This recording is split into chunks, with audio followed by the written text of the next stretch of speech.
Hi Pile 1, welcome to your reading today. This video was requested by Alazia. Hi, shout out Alazia. Thank you so much for watching my videos. You were requesting a video today to talk about how to change yourself or how to align yourself so that love can be present in your life. So, what I was thinking about was I had in mind to do a gardening video where I hung these oracle message cards or tarot cards from my garden and putting crystals in there to channel for you, but I wasn't quite sure the topic yet.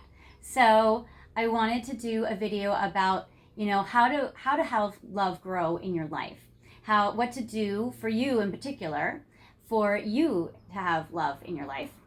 We can look at to see if you do have a special person, what your love can grow with this person. Or if you don't have a person, we can focus on how to make love grow in your life with a new person or with somebody coming in or someone that you hope to meet in the future. So we can look to see in regards to, is love growing? How is love growing for you? And what to do to help facilitate or cultivate love to grow, how to tend your love garden, as we will. So you have picked a couple of different things. You have picked the mandarin orange tree, first of all. I'll start there. So you've picked the mandarin orange tree, which is very beautiful. The oranges have not ripened yet, so that could be a message for some of you that your sweet fruit will ripen in time, in a very short while. The oranges themselves are also still kind of forming. So I feel like for you, your love life is still developing. It's still forming. You have also chosen this gorgeous orange yellow citrine. Also, I'm wearing citrine and golden aura jewelry today in honor of you. Citrine is a very happy crystal, and I love the yellow orange vibration it has.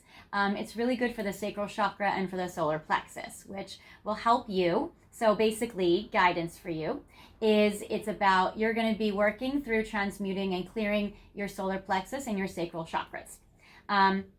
Also, if you feel like you haven't been feeling very happy lately, citrine is a great crystal to help you infuse joy into your life, which I feel like is going to be very good to attract a partner or to facilitate happiness in a current connection. So that is very beautiful. You also have picked these, I didn't look at them yet, but I chose different yellow and gold oracle cards from my big, huge double Doreen Virtue deck. So I picked the orange and yellow ones, just a few. I believe you have 10. 1, 2, 3, 4, 5, 6, 7, 8, 9, 10. Yes, okay. Because the other trees have 9 and then 8. So 10 might be a very special number for you. So keep that in mind. It could be the birthday of somebody. It could be the month that you meet them, or it could be a time period where your relationship gets more serious or love grows stronger. It deepens. So keep that in mind. You also, I would say, you haven't picked this, but I picked this for you. The Alchemia Tarot deck. Kind of keeping with the yellow theme today. Yellow, orange. So first I'm going to look a little bit about what does your love life look like in general? What is going on with you? Are people showing up for you in this spread? Or, because I would say if people are showing up in this spread, it would be that's the person you have in mind while watching this video. Or it would be the person that is maybe around but that you don't notice. If no people show up in this 5-card spread, then I would say that for you, you're going to develop and deepen love with somebody new coming in. So let's see for you what's going on. So is it a current person? A person that you don't recognize as a current person? Or is this love going to be with someone new? So I feel like a dating reality show. This is fun. Okay. Let's see here. Would you like to leave the mansion with a new partner? Okay, so for you guys, what's mainly going on? I get the star. This is a beautiful card of hope. It's a card of the future. It's a card of Aquarius. Some of you may be in Aquarius or love an Aquarius. This is also an Aries energy as well, the sign of the star. So that is amazing. So keep those in mind for some zodiac signs that are important to you, or that might be you. I get the Six of Cups. Okay, for you, I feel like you want to grow love between you and somebody either currently in your life or an ex or a past partner or even a childhood friend. Because I get the Six of Cups, which is a card of reuniting with somebody from the past. Now, if you don't have somebody in mind, this could be that there's somebody from the past that's like a secret admirer to you, or maybe they even mentioned that they have feelings for you, but that it's somebody that you already know. So I would say in this particular case so far, it's not so much a new person coming in. It's either somebody that you have your heart set on already existing or from the past, or someone from the past is interested in you. They may or may not have told you this. I get the Magician, which is amazing. So this is all about manifesting and creating the life that you want, creating the relationship that you want. Also, if you guys are in a connection and it feels a little boring and stale for you, I want to let you know that there is hope that you can reinfuse or kind of put magic back into this connection. So this also can be a connection where you guys need the spark back. So there is that pertains to this. I also get the Ace of Coins for you, where I feel like your person is going to want to make you an offer. You also might be connected to this person through work, or you could meet them through work or at work, either yours or theirs. The Ace of Coins is very beautiful. I also feel like for you, you may be getting your home in order, or you may have like a beautiful castle to house your love. So that is great. And I get for you the last card, the Tower. Okay, so this is a card of change. And that's good because you're also curious about what changes can you make in order to facilitate love to come into your life, or like what can you do to make this happen? So they are saying there are some good changes that are coming up for you, and we can definitely look at them. So we will see what you can change or what can change in your life so that you can have the life you want.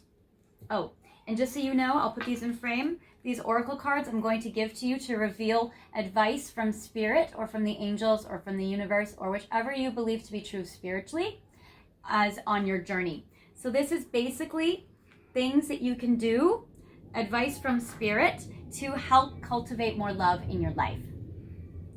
So now I'm going to clarify these cards with more cards. So we're going to do 5 more. Okay, so I get for you the Empress. It does seem like that you are already in your attractiveness right now. So you are definitely already in your beauty. If you have female energy, feminine energy, or you identify as a female, I would say that for you, you are so beautiful and gorgeous, and you are really on your throne. You're sitting pretty. You're in your power. Solar plexus energy for sure. So you definitely have tapped into that. And what I love is it's like you're just... and I get the Hermit. So it's like you're just kind of like sitting back on your throne, attracting love to you. So you don't need to be proactive about this, it says. It says that you're just kind of sending out the vibration or the energy that you're attracting love to you. Not to say you can't be proactive, but it's saying that like this is how it's being at the moment. And this is kind of the way the energy is flowing. So that's good. And I get the Hermit. So I get with the Hermit card that this is great because it represents like you're kind of just like chilling in your energy. Also, how it connects to the Six of Cups is that you may not have to do anything at all, and this person from the past will reach out to you. With the Magician, I get the Hanged Man. So I do get that you're manifesting love to come in right now, and you may feel like things have been stagnant or stuck. So either a past relationship or a current relationship that you're in that hasn't been progressing or hasn't been moving forward, or you may feel that you yourself have been feeling a little stuck in your life and that you're wanting to manifest changes, or you're wanting to manifest new life and new energy into your experience. With the Ace of Coins, I do love this extremely committed person that comes in for you or that is in your life. So if it's a current relationship that you're asking about, a current person that you have feelings for, this is definitely that your connection will stabilize in. Your connection, it seems like the commitment will deepen and go to the next level. Because the King of Coins represents this earth sign person that is going to show up for you in a very grounded, commitment-oriented way. So that is fantastic. And then it connects to that Ace of Coins where it's like this person gives you an offer. And I like how the King pairs with the Empress. So that is something that's beautiful, because here are two very strong people that are partnering together like in a power couple. And I get the High Priestess, which it seems like trusting your intuition is going to lead you on this path, which is fantastic. So that's kind of how your love life is currently, and kind of like what's coming in for you in regards to love. So I like this for you. I feel like that this is excellent. So zodiac signs that are here, I get Virgo with the Hermit. I get King of Coins, which is also kind of Virgo, Capricorn, Taurus energy. I get the High Priestess, and the Hangman can be like Cancer, Pisces energy. So there is that. So I like some of those signs that seem to be coming in for you. So now you don't have to be these, and your partner doesn't have to be these, but you could be. I do feel like they do show up for you. Now, let us see what's going to happen with, okay, for those of you who have a current person already in mind, we're going to do this a little kind of 2 readings in 1. So, for people that already have a person in mind, this is how you can amplify the love and the energy between the two of you. Now, you don't have to be with them, but this is just if you have somebody specific in mind. And then I'm going to pull 5 cards for if you don't have someone specific in mind, and then you're open to the universe's kind of plan. All right. And you can also see yourself in both piles. You may have a person that you have your heart set on, and you may also be open to whoever the universe brings in for you. So these are 2 different scenarios that we're going to do simultaneously. All right, so I get the 10 of Coins first, ultimate achievement. So we're going to start first focusing on you who has, those of you who have a current person, someone that you have in your heart who you have feelings for, who you want to be with, either from the past, either you're dating them, either you're wanting to date them, or it's somebody that you already know and maybe you hope to meet them. So I get the 10 of Coins, ultimate achievement. So I do see that for you, that you really have your heart set on like this person that you see in your heart. This person is like the ultimate achievement for you. They're like your trophy, your main person. You feel like if you get to be with them, you will have a treasure chest and you will be so lucky and you will feel like you've won the lottery. I get the Ace of Fire or Ace of Wands, which is spark. So definitely this connects to people that want to spark up their marriage, spark up their dating relationship, their commitment, for people that have been there for a long time. Also, I feel like for you guys, if you have a person that you are gravitating towards, that you aren't quite with yet, that it seems like that they definitely feel the spark for you. So that is something that's great. I get the 7 of Cups, fantasy and temptation. So I see that for you, that some of you don't have a commitment quite yet with this person. But what I love about this video and this reading is about how love can grow. So what I love is how you have the Magician card in the tarot cards. You have this King of Coins. So if you don't have, this happening yet, Hermit, Hangman energy, the Tower is about like changing things up. So the fantasy and the temptation card is like, this person is going to feel a divine spark. This is something, I feel like it may be that you guys communicate with each other in the dream time. 7 of Cups is about dreams as well. And it may be that for you, that you come across to them also as their fantasy or even their temptation. So that is very beautiful. With the next 2 cards, this is also about people who have these messages pertain to people that you have your heart set on who have been hurting you or that haven't really shown up. Because I get the 3 of Swords, heartache, and the Moon, illusions. So I feel like for you people, if you feel like your connection has been giving you a lot of heartaches, if you feel like that maybe it's been an illusion, or you're wondering if you're, reading too much into this connection, do they really care for you, that sort of thing, that this is a connection where you may want to be more open to what the universe is bringing in for you here. So there is that opportunity for you, because for you, it's like, you have this gorgeous fruit that's growing on the mandarin orange tree. It just hasn't, finished growing. They're small. They haven't finished growing, and they're not ripened yet. So I would say that your person may just not be ripened yet. So in the meantime, for the people that are open to new love from the universe, these are cards for you.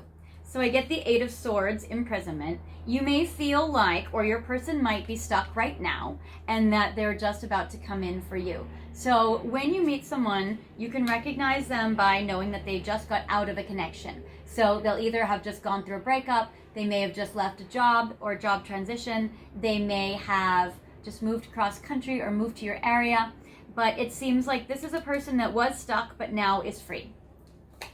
I get the Six of Wands, success and recognition. So you'll be very successful in recognizing this person. So that is incredible for you. This is also Leo energy for you guys, just so you know. There is some strong Leo energy that's coming through for you as new partner energy. I get Three of Coins, collaboration. I feel like for you to help facilitate love to grow in this new connection, I would say collaborate on a project together. That's definitely in harmony and resonates with those Ace of Coins, King of Coins cards that came out as well. So definitely doing some sort of activity or hobby with them or work project with them or something that you can do that might be even creative. Six of Wands is very creative. That can have you guys get to know each other in a setting where you guys are spending like some time together with each other. So it's kind of a nice, I wouldn't say it's an excuse to get to know each other, but it's kind of like it's an opportunity that is presented where you get the opportunity to get to know each other in a way that's like an ongoing series of things. So that is great. I love the Emperor energy, divine masculine energy that does come in for you. This is about someone that does take action, since you're in your Empress Hermit mode and you're just attracting them and they're coming into you. So there is definitely somebody that does take action, that they will be the initiator, and they do come into your life. So this is beautiful. And I love with this Emperor card, divine masculine, that this is really about Aries energy as well. So like Leo, Aries energy, and this is really about somebody really like putting this into action. I get the Ten of Cups, contentment and joy. So it seems like this new person that's going to be coming in for you will do all the action taking, and you can just be in your receptive energy, and this person is going to be giving you so much happiness. And I love the joy that literally comes up on this card for a message, because that's exactly what the citrine brings into your life. I would definitely recommend maybe wearing some citrine or carrying it with you or sleeping with it, because I feel like, or meditating with it, because I do feel like that this citrine crystal energy is definitely very helpful for you to be able to like sit in that joy energy and to clear out any of this negativity that you've been, maybe unfortunately going through in the waiting time or in the disappointment time before this connection comes in. So I love how this energy is definitely turning around for you. I'm going to get some further guidance for you. I want to see what in your life can you alter or can you change in order to open your energy up to either this new love coming in or a stronger, deeper loving commitment with the person you have in your heart. So I'm going to do 5 cards for what you can alter or change in order for this to grow, in order for love to grow in your life. Okay. So for you, marriage. It seems like for you, if you want to get married, only date, thank you. That was my postman. If you guys want to get married, then only date people who are interested in commitment or who are marriage minded or who are relationship commitment minded. Sometimes we just like to date people who are hot. Hey, we're all guilty of that. Sometimes we like to date people who we have a really strong feeling for, but they're not really in a place in their life where they're wanting a commitment. But if you are and they're not, then it's about really kind of changing your point of who you're looking for. You can also, if you are into online dating, you can put on your profile that you're wanting to meet people who are commitment minded like you. And you may even put on there a couple of priorities for you, things that are important. Like for me, if I was going to do internet dating, I would say like, I'm into astrology and psychic work. So if you are spiritual, then that needs to be okay with you. I have cats, so I would need to be with someone that's not allergic to cats. So I would say some things that are important and also put out there that I would be looking for a commitment. So that would be an example of what I would do if I were to do this. I get gifts as well. So it seems like for you that you are about, and I feel like with the Empress, you do a good job of this, but everybody's confidence has bad days. So I would say for you, it's about reminding yourself that you are a gift, you are a beautiful energy, and you are somebody that someone would be really happy to be with. And that there's always that perfect match out there for someone. And so it's about reminding yourself that what you're attracting is attracted to you, and that you are, really looking for what's a right match for you. Sometimes we can get really hurt and disappointed if people don't stick around, or, when it has nothing to do with really us, that it has to do with them and their life and their circumstances or whichever. Or we can feel really discouraged if it's not like a match, but we can feel like it's us or take it as a rejection or take it personally, when really it's just that, some people are a fit and other people aren't a fit. And that's okay. We don't have to be a fit with everyone, and not everyone's a fit with us, but we will meet the right match, and that's okay. So I get the poverty card.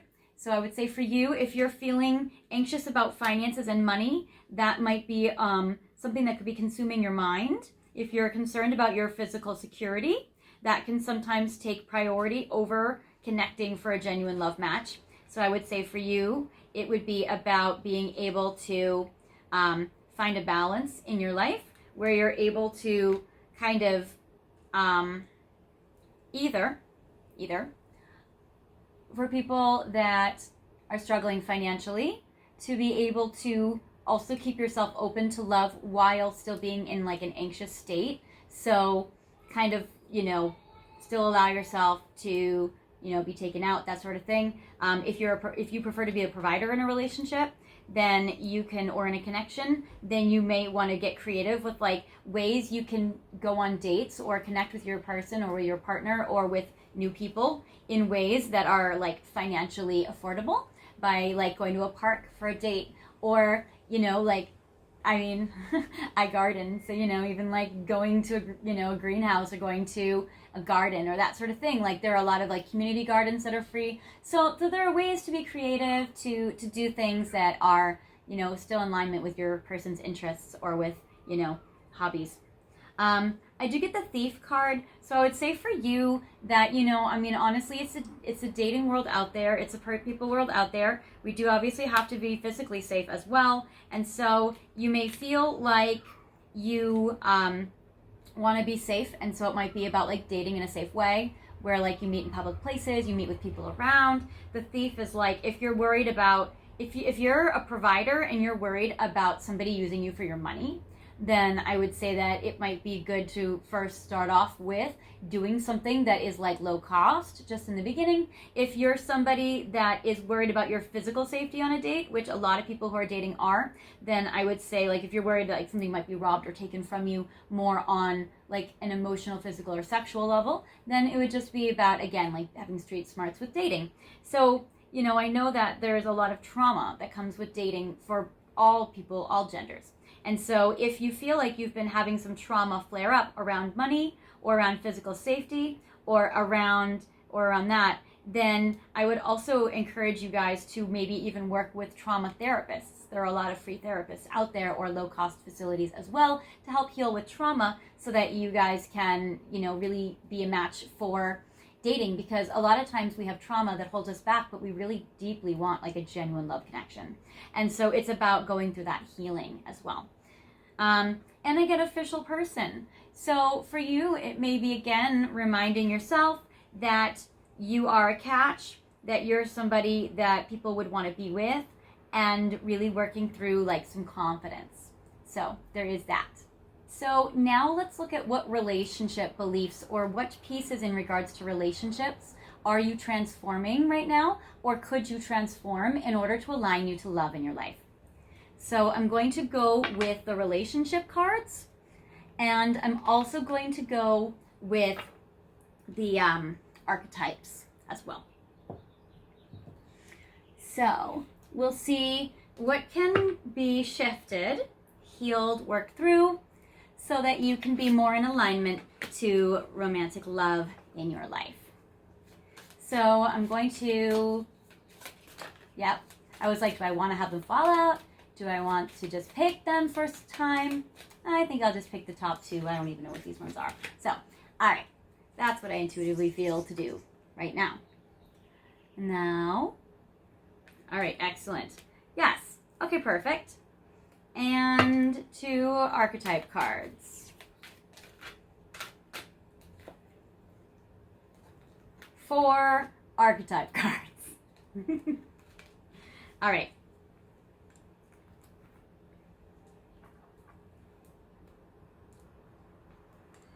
All right. All right. So we have compassion, communication, and anger. So this is very interesting. So, you know, we all get angry about stuff in life. Anger is a healthy and natural emotion that we feel when we feel hurt or when we feel shame or when we feel fear. So that's very understandable. If you feel like you might be holding on to anger from past relationships or from past disappointments or from past times where you were afraid or like trauma or from past times when you were feeling really shameful about yourself or like low self-esteem, then I would say that for you, transmuting some of this anger can really help. And again, because this is a heavy topic, I would say like working with a trauma therapist can very, very much help with this. The card for this, it says that sometimes your anger might be blocking the solution to love, even if it's very justified.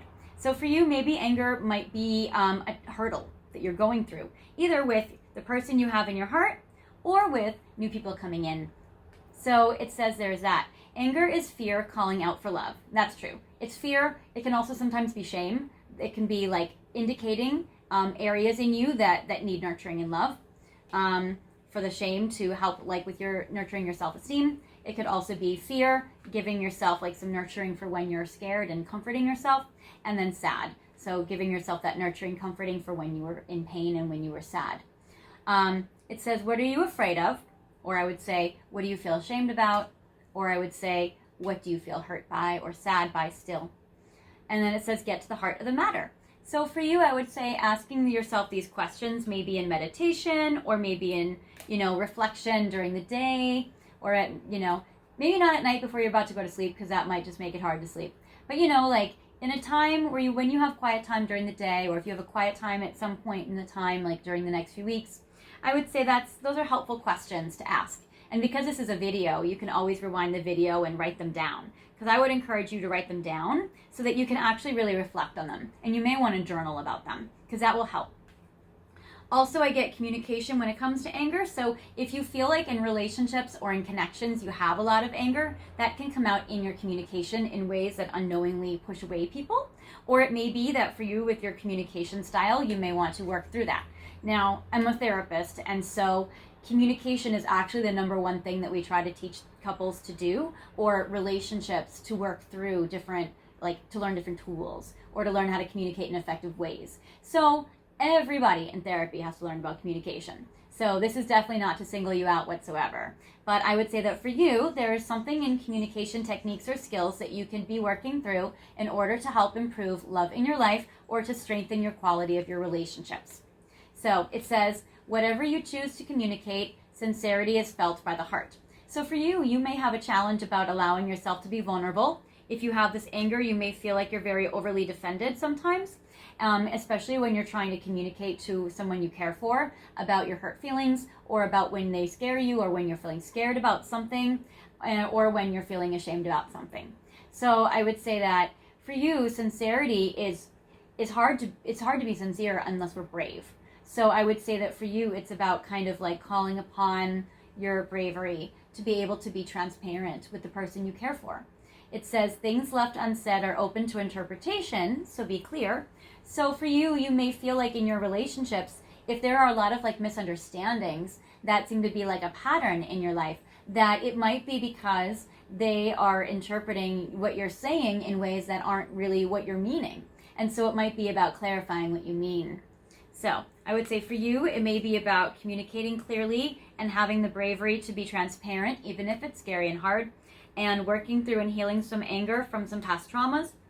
And I would say compassion, having compassion for yourself and others. This is important. It says, yes, do not enable bad habits nor retreat in anger. Instead, allow the compassion in your heart to penetrate the situation. Keep in mind what is truly important. So this is helpful because it says, when we give somebody love, sometimes we can enable, their like negative habits. So like if someone's treating you badly or not respecting you in some way, then sometimes we can enable that by giving them like too much tolerance, instead of maybe setting a healthy boundary or setting a limit in regards to like what we can tolerate for our own, self-love and for being healthy for us. And sometimes we don't set those limits, we don't communicate it, we just kind of withdraw. And so that can also sometimes break connection to a relationship that could be worked on. Now, obviously, if this disrespect is chronic, or they're not, changing when you're giving them this limit or this boundary, or if, obviously, if they're doing something that's very harmful and it's like abusive or something like that, then I would say that sometimes boundaries don't even need to be said. Like if someone's a chronic cheater and you're dating them and they're cheating on you chronically, you don't even need to say the boundary of like, my boundary is that you be monogamous to me. Sometimes it's just like, okay, well, clearly they're not going to be. So it's about, if you want a monogamous relationship, then your monogamous relationship is not there with that person. Not to say that person can't change, but just to say that it might be that like, sometimes boundaries are almost kind of like useless in a way, like irrelevant, because boundaries are helpful when you want to work on a situation with a person. If this situation has gone like way too far, then boundaries is not the problem. It's about discernment, about knowing when is time to go. That's more the issue. So I would say that it's about having compassion for yourself and others, but without maybe being too enabling to them. And then it says, allow your compassion in your heart to penetrate the situation and keep in mind what is truly important. So that is some advice for you in regards to relationships and to help love grow. Now, the 4 archetypes that you're working through in your life in order to be able to have love grow in your life or strengthen your relationships is, I get Child Eternal, where it says, for you, so you're working through this area. And okay, so society, not all societies, but I know that in the US where I live, especially in California where I live, society can be very age focused. So for you guys, you may feel like there's a time clock, or you have to do things when you're young, or if you're not young, you're not pretty or attractive, or you need to be able-bodied, or like that kind of thing. So Child Eternal is basically saying like you can get love at any age, you can get love at any body, you can get love in any form or capacity that you are. Everyone is lovable. So for you, it may be about like reminding yourself of that. So there is that, and then you would be able to look at love and relationships in a way that isn't clouded with false beliefs that society believes, but that are maybe myths. So there is that. Also, if you feel like you want to have a relationship, but you're wondering if you really have what it takes to have one, they're saying for you that it's important to remind yourself that you are a mature person, that of course you can be responsible in a relationship, and that you can absolutely be independent and self-sufficient in a way where you can be like taking care of yourself and partnering with someone who also takes care of themselves. So there is basically this like autonomy. So then I get the Detective card, and it basically says great powers of observation and intuition, desire to seek out the truth. So I would say for you that you're very discerning. So the Detective gives you a gift of being able to use good discernment and wisdom when choosing partners and when knowing how long to stay in connections. Now, the challenge with the Detective energy is sometimes we can be overly anxious, looking for something, looking for the problem, or looking for the harmful thing that can hurt us. And when that happens, we can always be on our guard. We might have a wall up or be extra defensive, or it's hard to let love in when we have strong walls. It's hard for love to permeate that, and it's hard for people to feel connection from us when we have those hard walls. And when we're stuck in detective mode, we're not in connecting mode. So I can understand why people are a detective. It's a great skill. But if you feel like it's overused, it might not always need to be on. Maybe sometimes it can go to sleep, and then you can connect. So I would say that that is something that can help love grow in a connection, is that to not always have the detective light on, but for sometimes the detective to help you when it's when it's helpful. But if you're noticing yourself always being what they call hypervigilant, always being overly anxious, always being overly protective of oneself, that is a trauma response. And again, I would say trauma therapy will help you. I get femme fatale. So I would say for you that the positive energy of femme fatale is like someone in touch with their sexual energy. So that is incredible. It also is basically like the female energy. It says opens your heart when dependency is rejected. So basically it's about, a femme fatale is someone with an open heart that's in tune with their body, comfortable with their body and their sexuality. And if you feel like you're not in a headspace where you're comfortable with your body, your sexuality, your sexual orientation, your, being open-hearted in love, then I would say that maybe your feminine energy may be needing some love and some nurturing or some acceptance. Sometimes it's hard for us to accept the feminine energy in every one of us. So, especially if you're a man or identify as a man, sometimes being in a feminine energy can feel very threatening or emasculating or humiliating, or it can feel not comfortable. So I would say that for you, it's about like working through being able to be open and feminine in that way. So basically open-hearted and in tune with your body. So there is that. So I like that. And also if you feel like maybe you are being like, you have like high-risk sexual behavior, where it says, where you might use your sensuality and sexuality in ways that are not serving you, then they're saying that that could be something that you could work through. And then it also says that you may have, due to trauma, or you got the poverty card, it may be difficult for you sometimes to date someone for love. Sometimes, when we have this femme fatale energy in the shadow side of it, it can be that we date for money or we date for power, or we're dating for security, we're dating for safety. But with this child eternal card, as you're feeling comfortable to be independent and have autonomy, you're going to feel more security in yourself, and you're going to feel less likely like you have to date for money or power or security, and then you're going to be able to date for love, and then you'll be able to be open-hearted. So see how it all kind of connects together. So it's great. And then I get the gambler.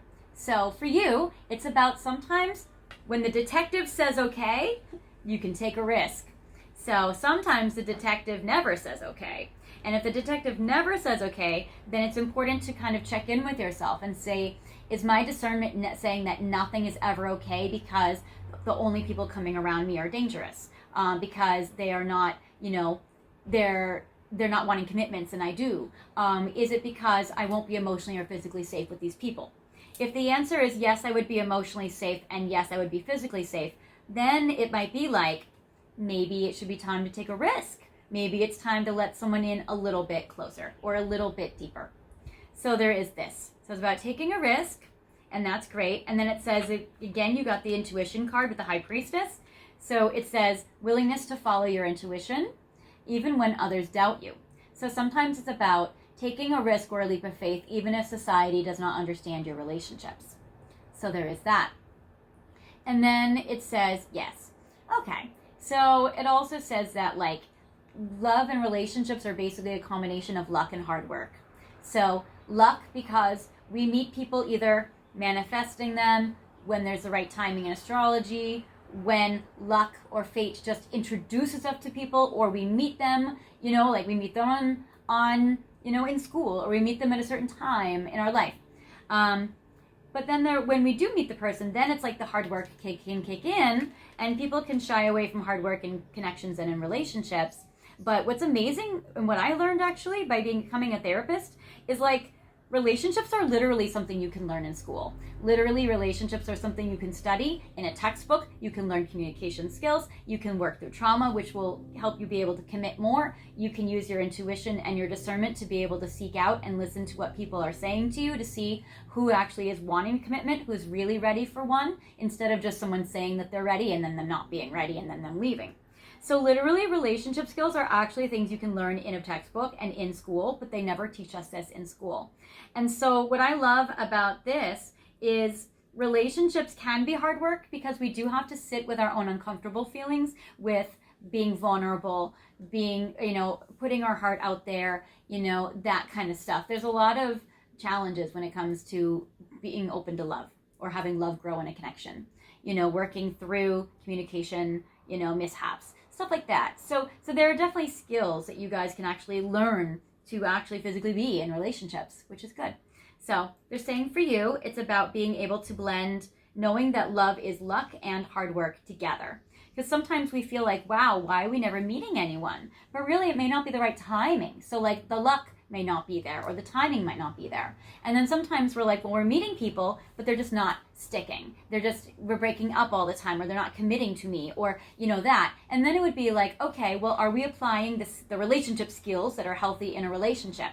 If yes, then maybe we need to use our intuition to search for who's maybe a better fit for us. And then also, not everyone's meant for us. And it's okay. And that can be painful, but it's also okay. Not everyone is meant for us. So sometimes we can get our heart set on something very strongly, and it can be hard to be open to new love.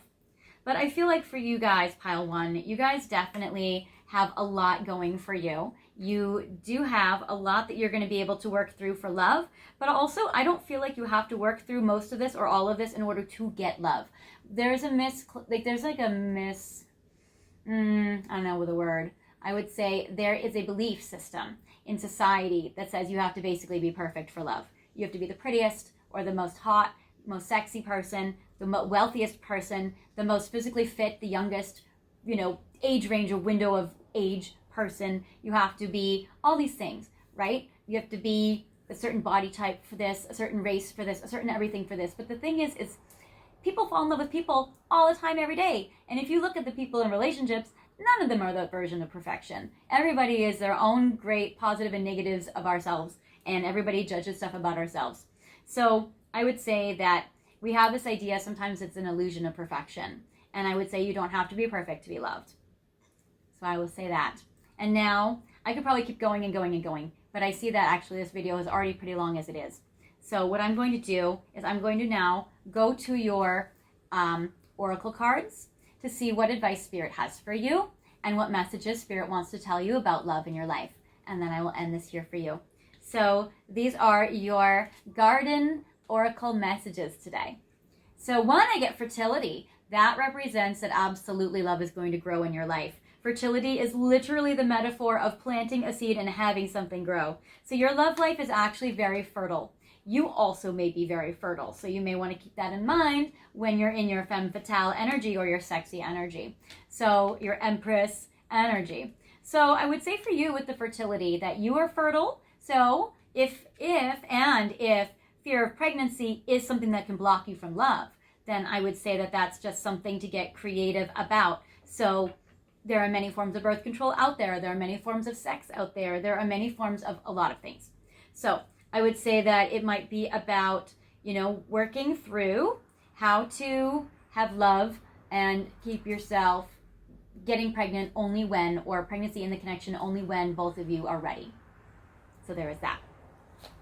And that even includes creative pregnancy family planning, where you can be in a same-sex relationship and adopt, or have a same-sex relationship and have a sperm donor, or whichever it is. So there are many, many ways, surrogates and stuff. There are many, many ways for people to family plan when they both want to, and to prevent and to prevent children when they both want to. So there is that.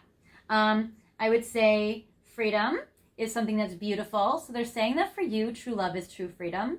And so everybody has freedom. And everybody should still have freedom in relationships.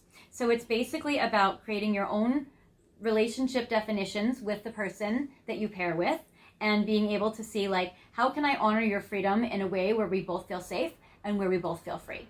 So it's basically about being able to have that, where we both feel respect for each other and where we're honoring each other. And if this connection has not come into your life yet, they're saying enjoy this chapter of life where you have the freedom, because when you have a relationship, then it's going to be the compromise section, which isn't always as fun. So, and in a relationship, there can be that the compromise section can be also very connecting and bonding and loving, because in a compromise, both people are getting their needs met. So there are pros and cons to everything. I get the Lady Nada, which is mother, wife, daughter, and sister. So I would say for you, again, this is more of like a feminine energy. So I feel like for you, I'm getting a specific message that for you, if you're looking to meet a partner, I would say you might meet a new person coming in when you're with your mother, your wife. Well, not your wife. Well, maybe for some of you. I would say with your mother, your sister, your daughter. And then also for you, this is also a feminine female archetype. So again, it's about being in touch with your feminine energy. And for those of you who are poly, you could totally meet someone with your wife. So there's that. All right. I get the leap of faith card.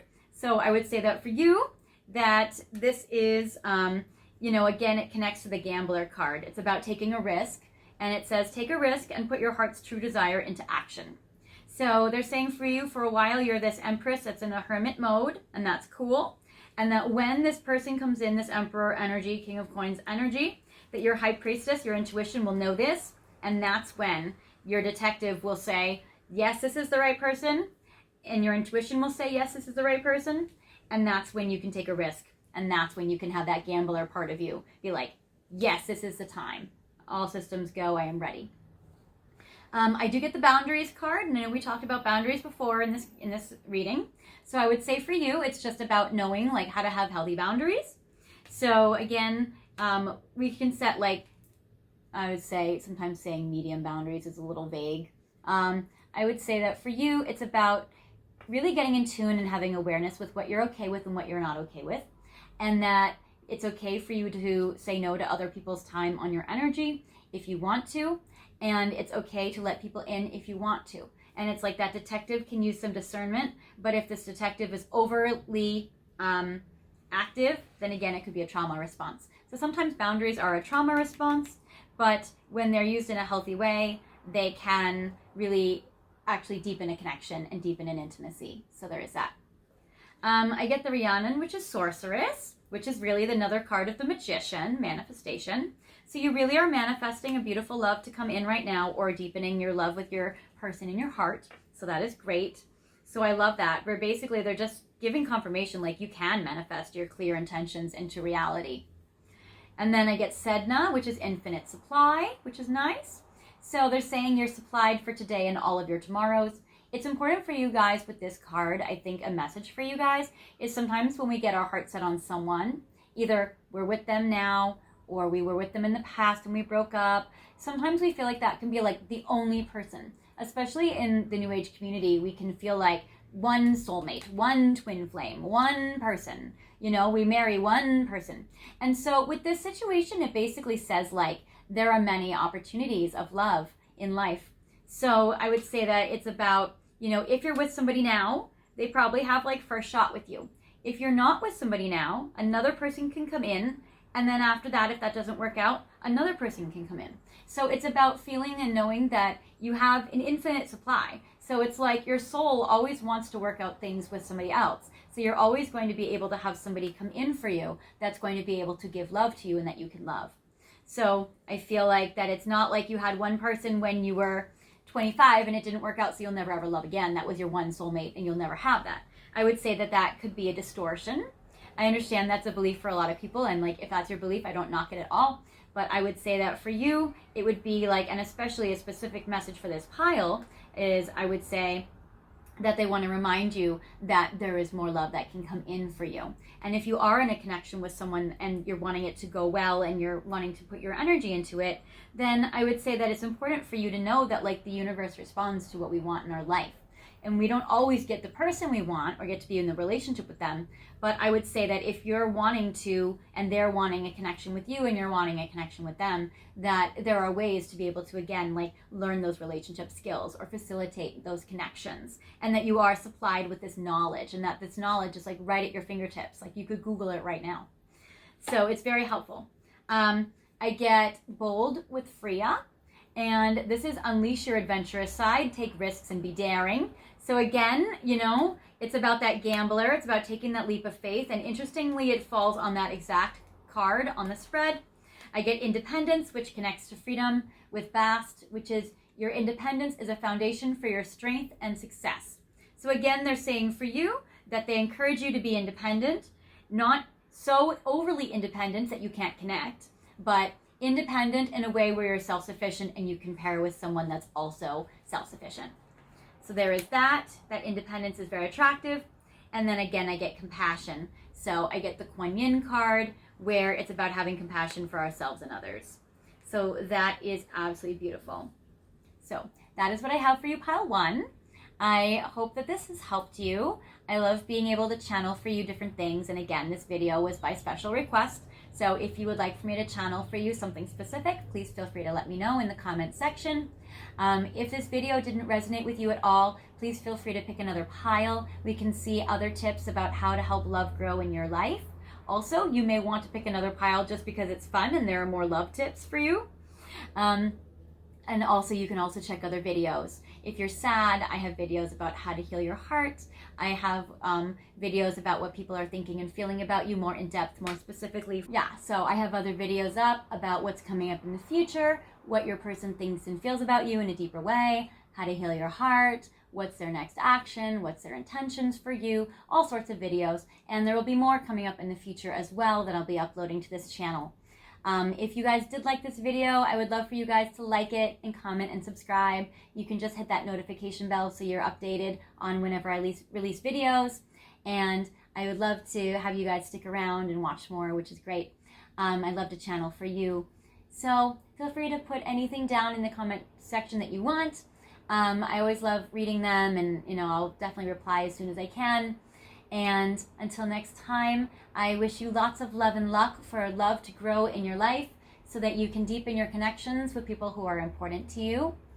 So until next time, I wish for you to take care, and I'll see you soon. Bye.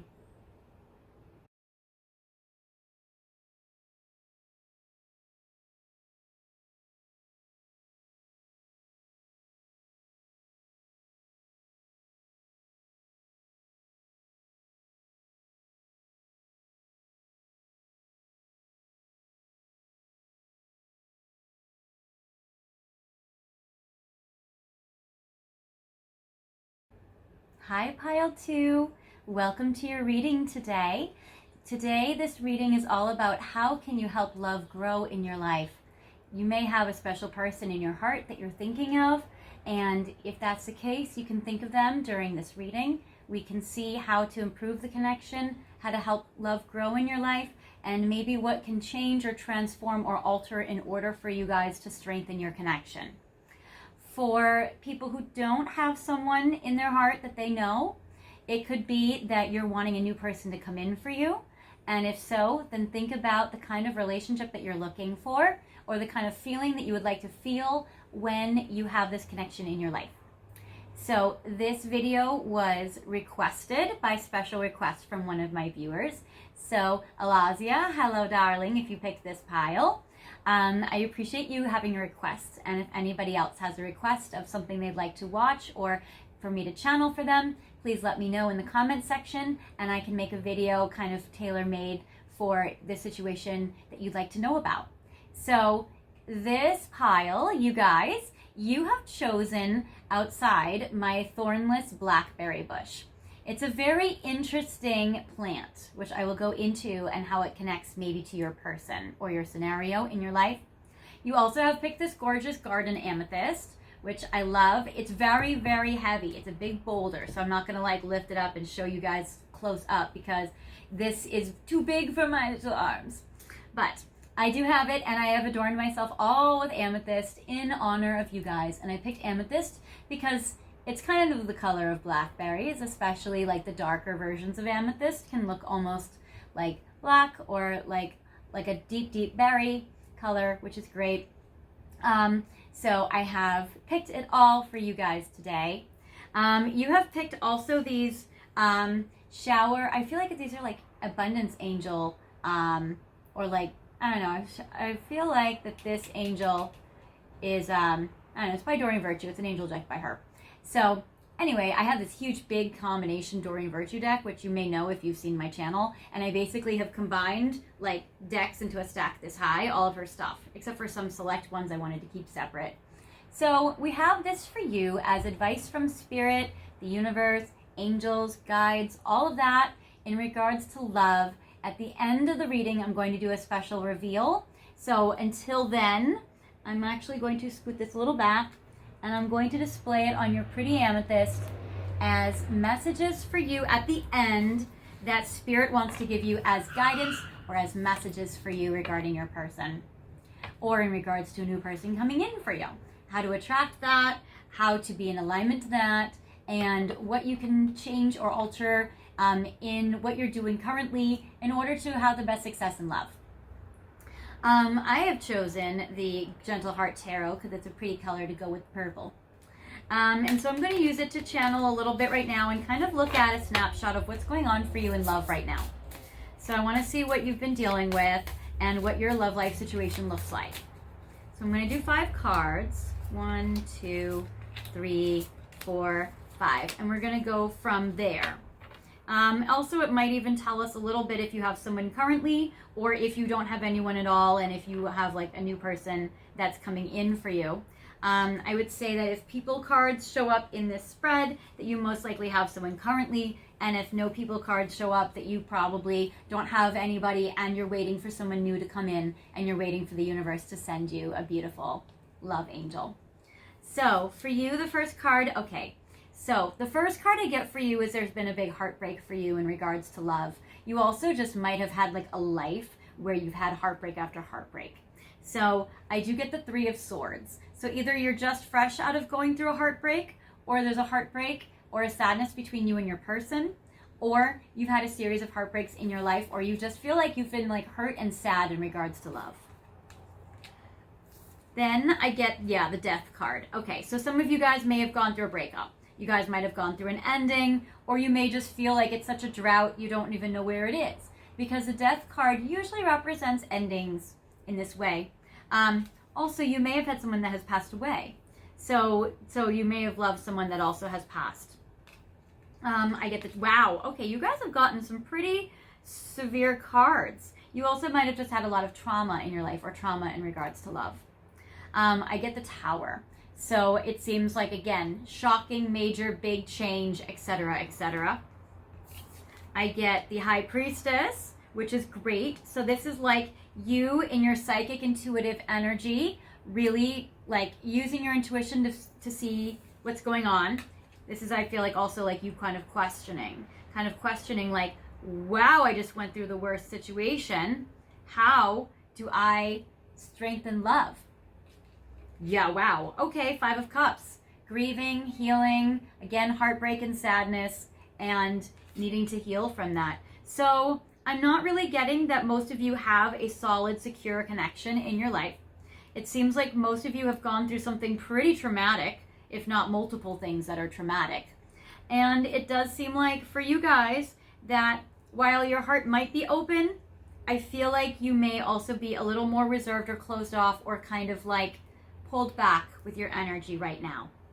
So I feel like that you might be in a healing time, in a restoring your energy time. You've gone through a lot of trauma and you're definitely needing to heal. So there is that. I'm going to pull 5 more cards to get some more clarity. I have the Emperor on the 3 of Swords. So yeah, it seems like this particular person probably broke your heart pretty good. So there is this energy, and it may not even be the most recent person you are thinking of. This actually could be a major heartbreak in your life that was like a previous wound. So it might be even a few people back from your last relationship or connection, but it does seem like that this Emperor energy was a major. Now, you didn't have to have a relationship or a commitment with this person, but this was definitely somebody that was maybe a little overly independent or a little overly focused on only themselves. And I feel like they weren't really able to give to you. They were kind of withholding, and it really kind of hurt your heart and really like wounded you from the past. The Death card, though, is great because the best part about not having anyone and everything being done is the hope for the future. Now, this could seem counterintuitive to you guys because you may be like, why am I going to have hope when there is literally nothing?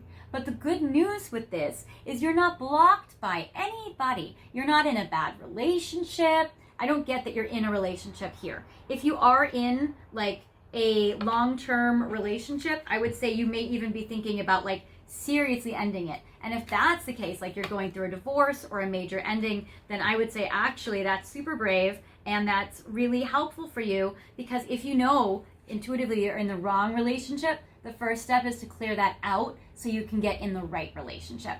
So I do get the star. So they're saying that for you, really the path is clear in front of you. The worst pain I feel for you is behind you, which is very good if you think about it. So I do like that. I get the Justice card. So I get there's a balance of the energy. Also, I'm getting 2 cards that represent Aries energy, FYI, which could be you, or it could be your current person that you have your heart set on that maybe things aren't working out with, or it would be somebody from the past that really heartbroke you. So there is that. So with the Tower, what I get though, is I get that like from this shocking event, you're learning about balancing your energy. This is a Libra card. And I get that you're really working on like balancing your energy so you can come back to your equilibrium. Because that's really the way to restore yourself, to be open to love. I get the Princess of Swords on the High Priestess. So I feel like for you, this is like, look how empowered she is, how brave and strong she is. I feel like this represents your energy coming in, and you're also going to be really kind of restoring yourself to a strong, brave energy where you're like, I am moving forward. And you know what's so interesting about these cards, what I'm noticing about the artwork in these cards, is you see with all of these cards, they have their left hand raised with an object in it like a sword or a staff. How very, very fascinating. Because I feel like for this, it's like, this is like emphatic. Like, yes, I will persevere. I will do this. I have gone through a lot of challenges in my life that have beat me down, but I have gotten back up. I am still in the process of getting back up. Each one of you are kind of in a different pace along that restoring your energy, kind of like rising like the Phoenix energy. And I feel like for you that this is really just about like you're reclaiming yourself, which is so strong and so brave. So they're saying you're using your intuition to really be brave. And with the 5 of Cups card, I get the 4 of Coins. So I do feel like you may be sad because you're holding on to something extremely valuable to you romantically that might be hurting you, breaking your heart. Or you might be feeling like you're wanting to be maybe more protective. You also might be a little closed off because you're healing right now. So you may be going through this kind of time period. Now, in regards to the blackberry bush outside, this is something interesting. So the blackberry bush is very weird because I got it about a year and a half ago. It has never flowered. It has never bore fruit. And it had, it's just like, no matter what I do.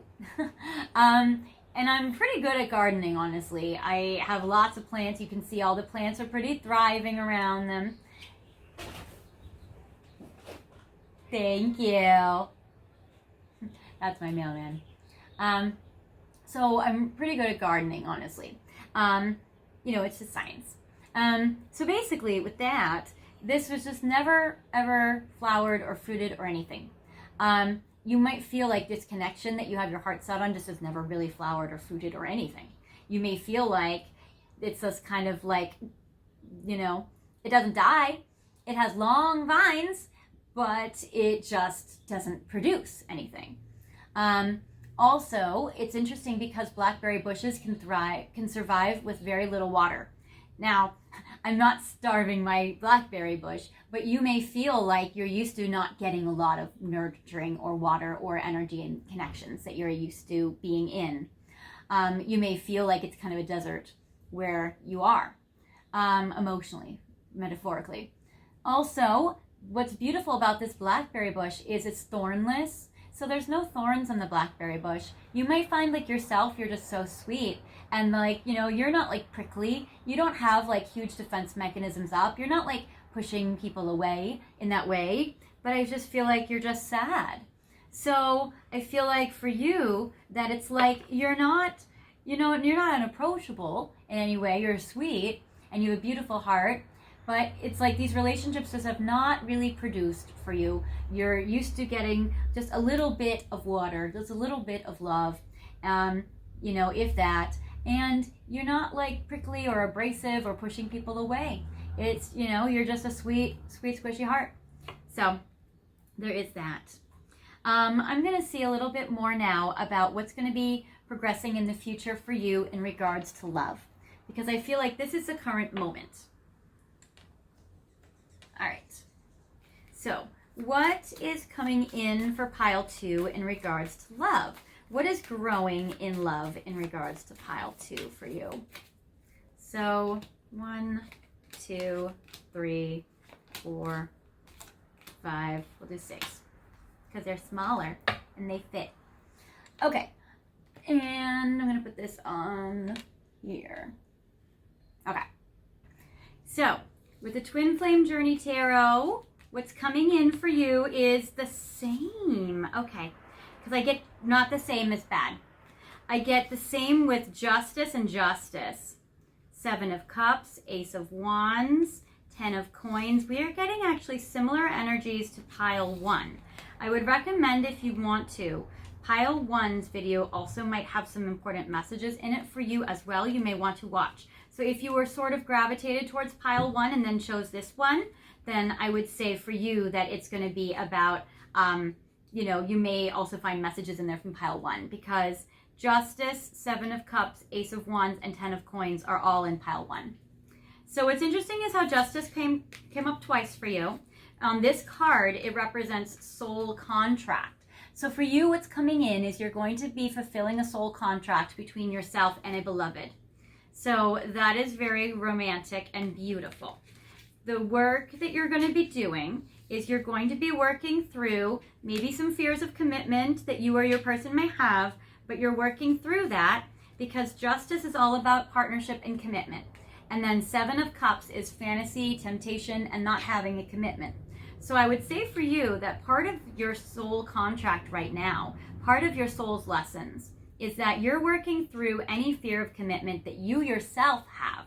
Now, we can gain this due to trauma, usually with our families, usually in past relationships that didn't go well, or from relationships where people were too overly enmeshed with us. So like people who are overly smothering or overly invasive, people that have been overly abusive at all or overly abusive, and people, violent people that have been, abusing us, or disrespecting us in many ways. So that is what makes us resist commitment or be afraid of commitment or not, basically commitment is that we're choosing to be with someone that we care for every day. Or, every day we're choosing to still be emotionally committed to them in whatever form of physical that is for us and them. When we have a fear of commitment, it's because we are afraid that if we choose to be somewhere, that it's not going to be our voluntary choice. That either we're going to be stuck to overextend ourselves and overstay after we want to leave, or that we're going to be forced to be in a committed relationship where we're not going to get our needs met, and then we're going to have to emotionally go through a painful withdrawal of releasing attachment, which is hard and we don't want to do that. So we may be afraid of committing to the wrong thing. We might be afraid of committing and not being allowed to leave in some way, or we may feel like we're committing to something and then we'll be smothered or invaded, or we won't have our boundaries respected. So that's usually why people have a fear of commitment. And many other reasons, but I would say those are like primary ones and ones that are definitely coming through right now. So I get that you're working through these fears from traumas in the past. I also get the Ace of Fire or Ace of Wands, where I do feel like that this connection that you're going to be having in the future, whether it is with somebody that you've been having your heart set on or with someone you have never met before, that you do have this situation coming in with the Ace of Fire. So you are actually going to have a very passionate connection with someone where it's like you have fireworks, you have sparks, you have this very strong, passionate, deep love and attraction. So that is going to be something that's going to entice you to want to commit. So there's going to be like the universe or spirit is like giving you bait to kind of help you work through these fears of commitment by making this person seem very sexy and dazzling and passionate. So there is that. I get the 10 of Coins, ultimate achievement. I do feel like for you in your heart and your soul, you look at commitment as the ultimate achievement. So whether you want to be married or whether you just want to be in a beautiful, stable connection with an emotional partner that you're connecting to and bonded with, I feel like you look at this as the ultimate achievement. Now, some of you may not have been able to achieve it so far, Or some of you have had it in traumatic ways. You've had partnerships in traumatic ways where you've never really had it in healthy ways or in loving ways or in ways that they've respected you or kind of, cared for you. So I would say for you that like a healthy relationship is the ultimate achievement for your soul. Not to say that there's not career stuff and other stuff that's going to be beautiful for you in this life. There will be. But this is more like at the section of time that you're in right now in your life, and in regards to your romantic life, your soul right now is looking at commitment as the ultimate achievement for you. So I think that that is beautiful. And again, this is just a section of time. I get the King of Wands and I get the Seven of Swords. This just represents how in the past there have been people that have lied to you and betrayed you. I get the Seven of Swords where you've had people with deception, where I feel like that people haven't been honest with you, especially romantic partners, maybe even family dynamics. And that in this connection, new coming in, you have this King of Fire energy, this visionary leader, or you have someone that's going to come in for you or that's going to deepen and develop for you that is going to be a very passionate energy. Could be a Leo energy in this way. King of Fire is usually a fire sign energy, especially Leo, but could also be Aries or Sagittarius. You yourself have also kind of been a little burned by Aries, some of you, so you may be a little guarded when it comes to, I don't know if you'll actually be guarded, you don't have thorns. So actually, yeah, you guys are very squishy and loving. So there is that. So I would say for you that you're going to have this like King of Fire that's coming in with a spark, that you're going to have feelings for them, and that committing to them and working through commitment issues are going to be how your soul is going to have the ultimate achievement for this section of time going to the next section of your life.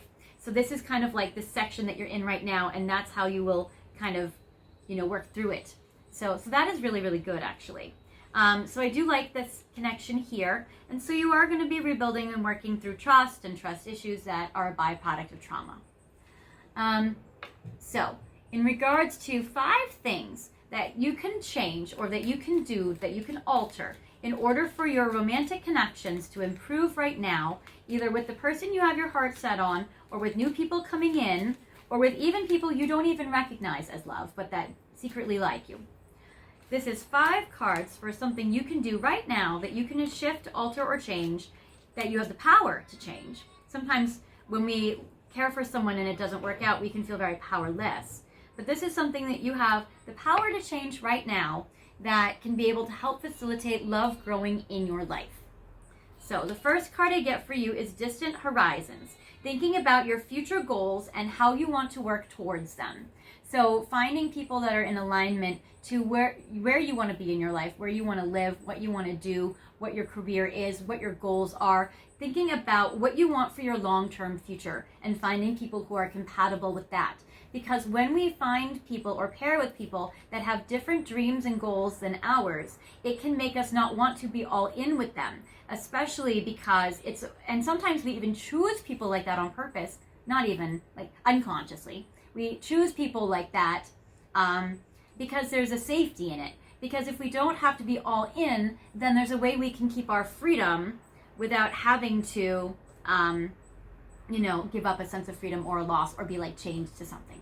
So with the distant, which is interesting because I see the anchor with the chain on it in this card. And also the boat that it's flying in the sky is also kind of like there's a situation going on where you may even find yourself in long distance relationships, which can be a form of protection and also a source of pain. So, and not all long distance relationships are this, but it seems like for you in this particular case, that might be what's happened or going on. So there is that.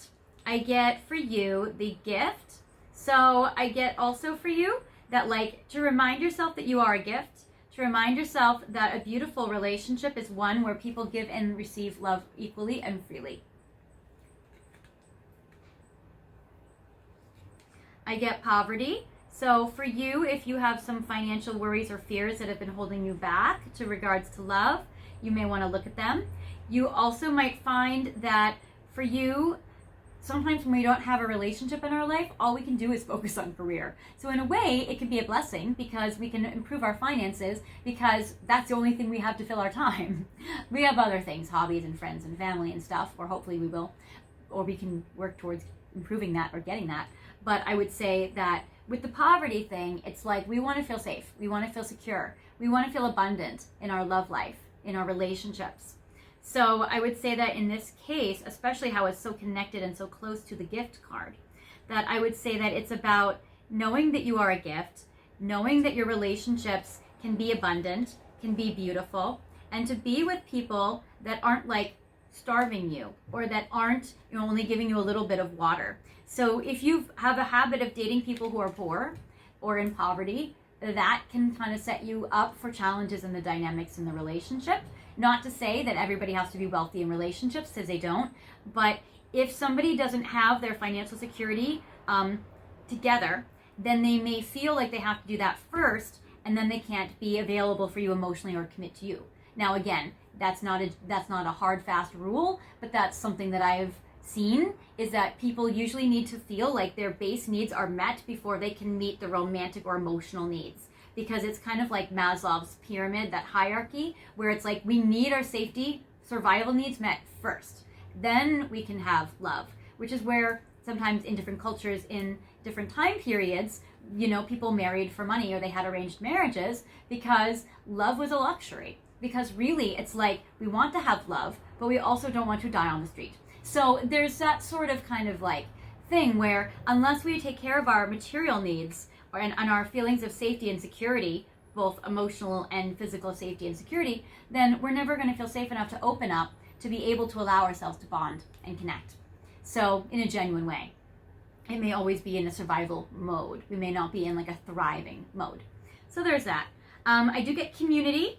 It might be that for you, associating and hanging out with your community can either help heal you, being around friends and family and loved ones who can love you and nurture you, help you through the healing process, especially because if we don't have romantic love, it's great to be able to turn to people who do love us, to go where the love genuinely is actually, and then it can be a seed which grows other forms of love, which is beautiful and helpful, as well as we can sometimes meet romantic partners through our community.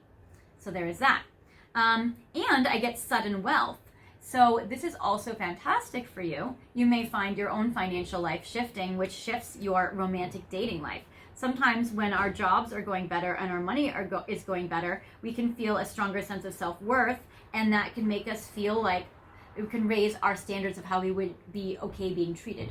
So that can sometimes be together, where it's like our worth is not our money. However, everything is a chain reaction to everything else, and everything's kind of interconnected. And so when we're earning money, we do feel good about ourselves. We do feel confident and capable, and we do feel strong and able to do things in life. And so when we have our confidence built up, that puts us in a headspace and in a mindset where we're able to basically feel like, okay, if we can succeed here, we can also succeed in love. Or we can succeed in love because we are in a space now where we are in a match to that, because we are okay. We're not in survival mode. We're not in fear mode. We're not closed off. We're not distracted having to take care of our career and never having time for love. It's like we are thriving and we are abundant. And so that opens the door to love. So it's all kind of connected. For relationship cards, this is what you are working through and transmuting right now to help you be in alignment to relationships or a beautiful love. And then in regards to the archetypes, I'm going to take those as well. Okay. So I'm going to pull, or have these cards, I'm not looking at them, I'm going to have them come out, and this is going to be what advice Spirit has for you in regards to transmuting your energy. You did get the Death card of transformation and change, and the Tower, and oh gosh, you guys got all the cards that you need a hug. You need a hug, my darling. And you may want a romantic hug, and you might be able to get that sooner than later, but either way, seems like there are still people in your life that do love you, that would love to give you a hug either way. So you get, all right. Yes. Okay, so these three messages are connected okay, so this actually reads like a story. They're saying for you, they want you to balance. This is the third card now of Justice. So I get Justice twice, which is the scales of balance, and the balance card. So this is the third message of balance. they want you to be in a relationship which is an equal give and take, which we saw. Also, so not like where you're overly giving and they're not giving a lot, and not ones where you're kind of entertaining someone you don't really like, but they're giving a lot and you're not really wanting it. So it's like about having a balance where it's mutual. And they're saying, in addition to finding someone where there's mutual romantic feelings and mutual level of emotional availability, also they're saying balance out obsessive thoughts. So if you're ruminating in obsessive thoughts or obsessing over somebody, they're saying it might be about balancing out obsessive thoughts, balancing out self-doubts in regards to your ability to be able to do it, to be able to thrive, and to be able to be, successful in love. Sometimes we feel like, gosh, if we weren't successful in love so far, how will we ever be successful? Or we think, gosh, you know what? There's only one person for us. That person's gone. We're never going to be able to have another. Or we think that, gee, I don't know if I'm very talented at learning about relationships and love. I feel like I've only been able to succeed or thrive in other areas of my life, but never love for me. So these are all like distortions because of trauma. These are all examples of distorted thoughts. And also we might think like, wow, the universe is never going to give me this love that I want. And again, that can be a spiritual or a philosophical belief, or it can be a distortion because of trauma. Because we haven't seen it yet, we get discouraged and we feel like it'll never happen. And so when we find ourselves stuck in these very like interlocked beliefs, which does not allow room for growth, it's great to be able to identify where these out of alignment thoughts come from and challenge those to be able to open and expand our mind. So it's about balancing out these obsessions and these self-doubts or doubts of love for you to be able to come into a time period where it's like you're replacing lack for support. So you're balancing out these obsessive thoughts and replacing them with support from people who love you, that can surround you with love and support. And that if you're feeling self-doubt, sometimes your loved ones are really good at being able to lift you up and cheer you up and, be your greatest cheerleaders and supporters. So I feel like for you, sometimes when we need a little kind word, it might be nice to turn to somebody trusted, like a friend or family member that we know is going to be able to like really be positive and be there for us and help us. So there is that about receiving support from your community, from your loved ones. So there is this. I'll just put this down here. Okay. So, and then it's interesting because the cards that I get for you is interesting. Okay. So I get the Addict card and Storyteller. So this is what your spirit and your higher self is helping you transmute and work through right now so that you're going to be able to focus on the love you want and to help grow love in your life romantically. So with the Addict, they're helping you recognize and confront addictive behavior. So that kind of is in alignment like with the Obsession card. So there is that. So your higher self is helping you, or your spirit and universe and all that other stuff. It's helping you right now balance out any like ruminating thoughts, any obsessions over somebody that maybe you can't have right now, or that's not available, or that's not choosing you, or any of those things. So you're balancing out obsessive thoughts, you're balancing out any sort of addictive behavior in regards to that person, like craving them, wanting them, obsessively wanting them. So there is that.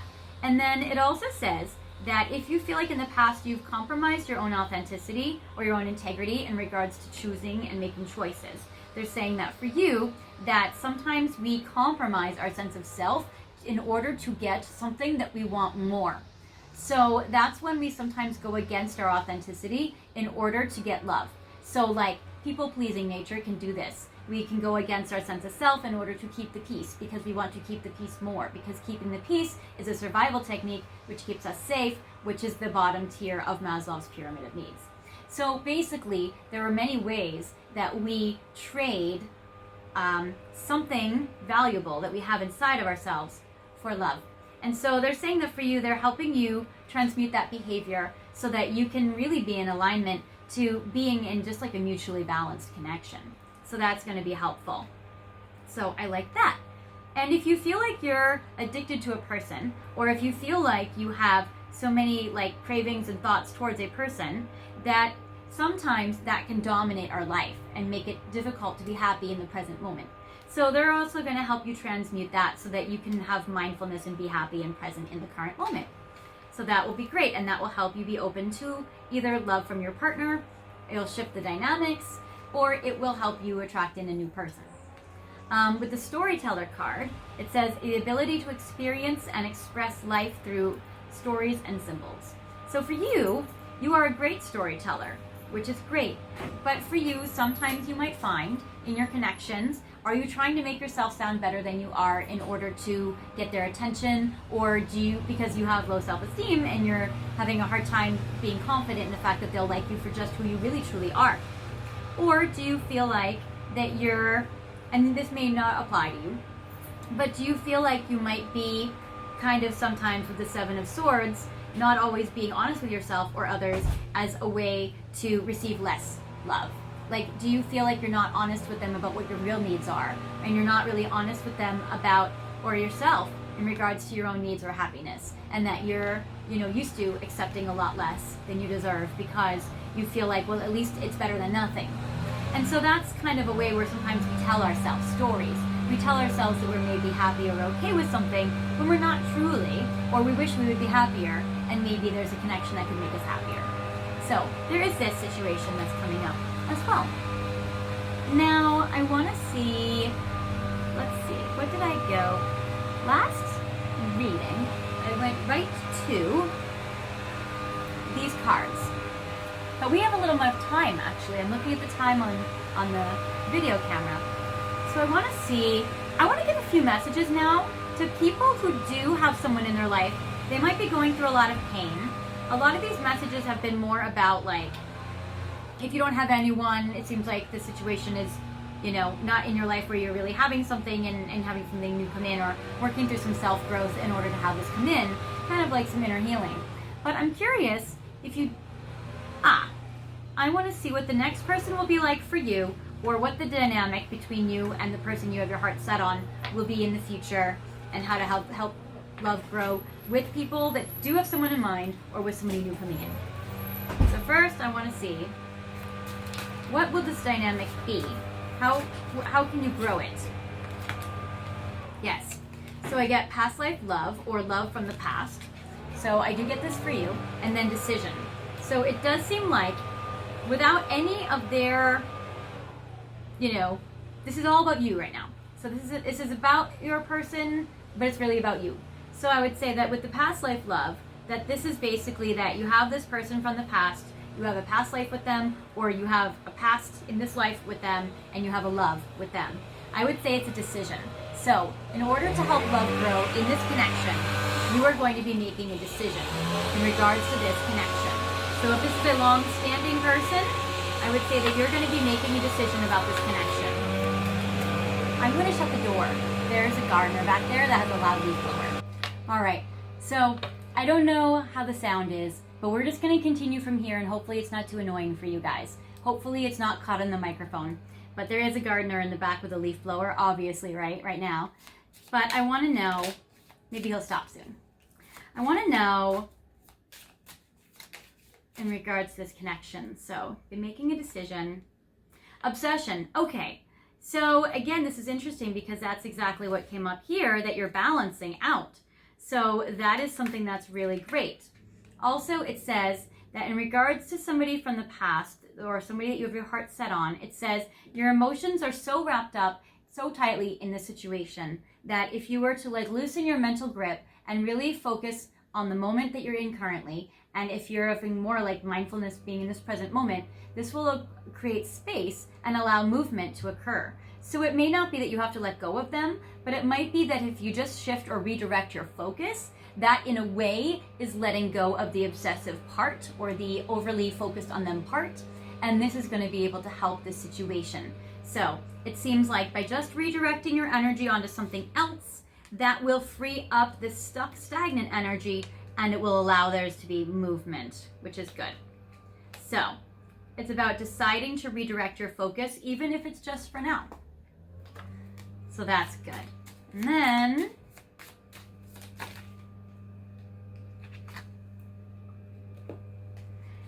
and then there's another piece that's a little tricky.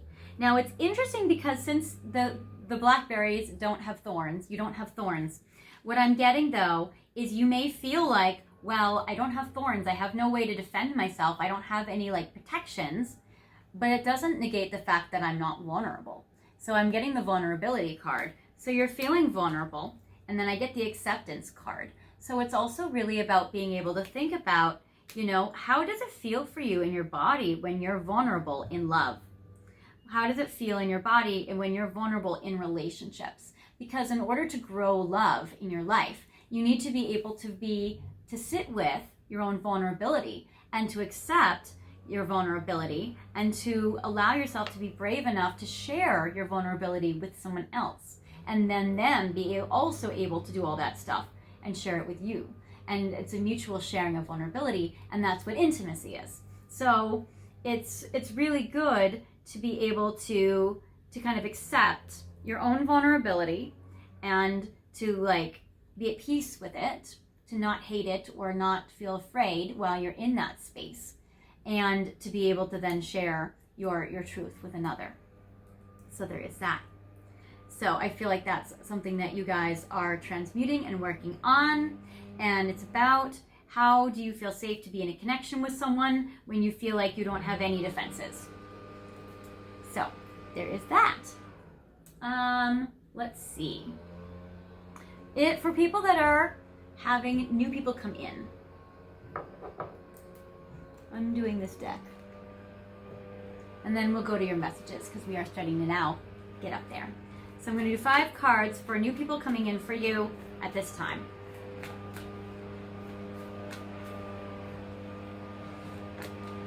New love, wallflower, gossip, karma, and communication.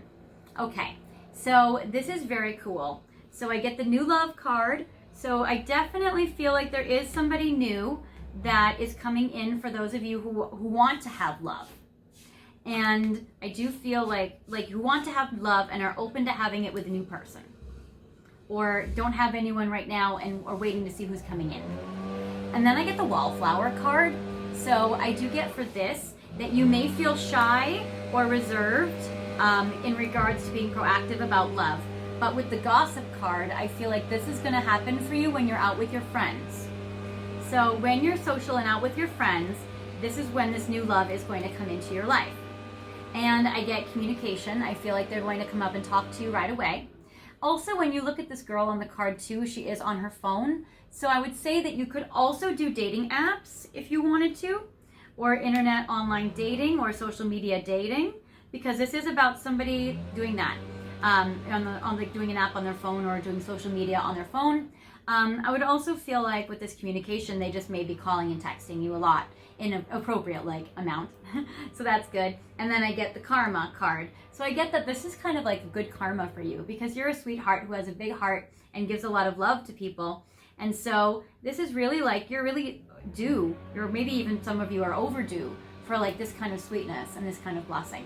So I do feel like that is the connection that will be coming in for you guys if you guys want or are looking for or are hoping that someone will come in for you. So that is great. Now, advice and messages from Spirit that you have picked on your Blackberry Vine today. I have, what do you desire? They're saying they would like for you, Spirit would like for you to decide clearly what it is that you want so that you can move in that direction now. So there is that. Yes, it says, when you know you're ready and deserving of them, they will rush into your life as if by magic. So knowing that you're ready for love and deserving of love, and then you're going to meet somebody immediately.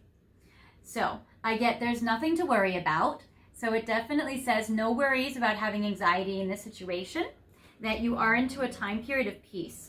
But for people that have gone through a lot of trauma with dating, it does seem like there can be a sadness or a still hurt feeling that you may be carrying around with you, and it might make it hard for you to enjoy and be happy on dates or kind of put yourself out there or connect. Also, it might be that you're feeling like if you've been hurt before, that it could happen again, and you may feel a little discouraged, like, why bother trying? If it didn't work before, why would it work now? And I would say that we can't judge our futures by our past, because the future is an unwritten blank canvas, or it's an unwritten blank story. And you are a master storyteller, my dear Pile 2s. So that is great. And I get life purpose. I do feel like your romantic love life will be connected to your life purpose, at least in this section of time in your life. So that is great. I get acceptance, which is the second card of acceptance that we got. So it does seem like accepting yourself is an important part of along the journey, and maybe self-love and self-acceptance is part of your life purpose in general as a bigger picture anyway. I get cleanse and detoxify, because I get that for you, it's really about cleansing your body, cleansing your energy, detoxifying, and this also really connects to like emotional healing because you've been through a lot of trauma.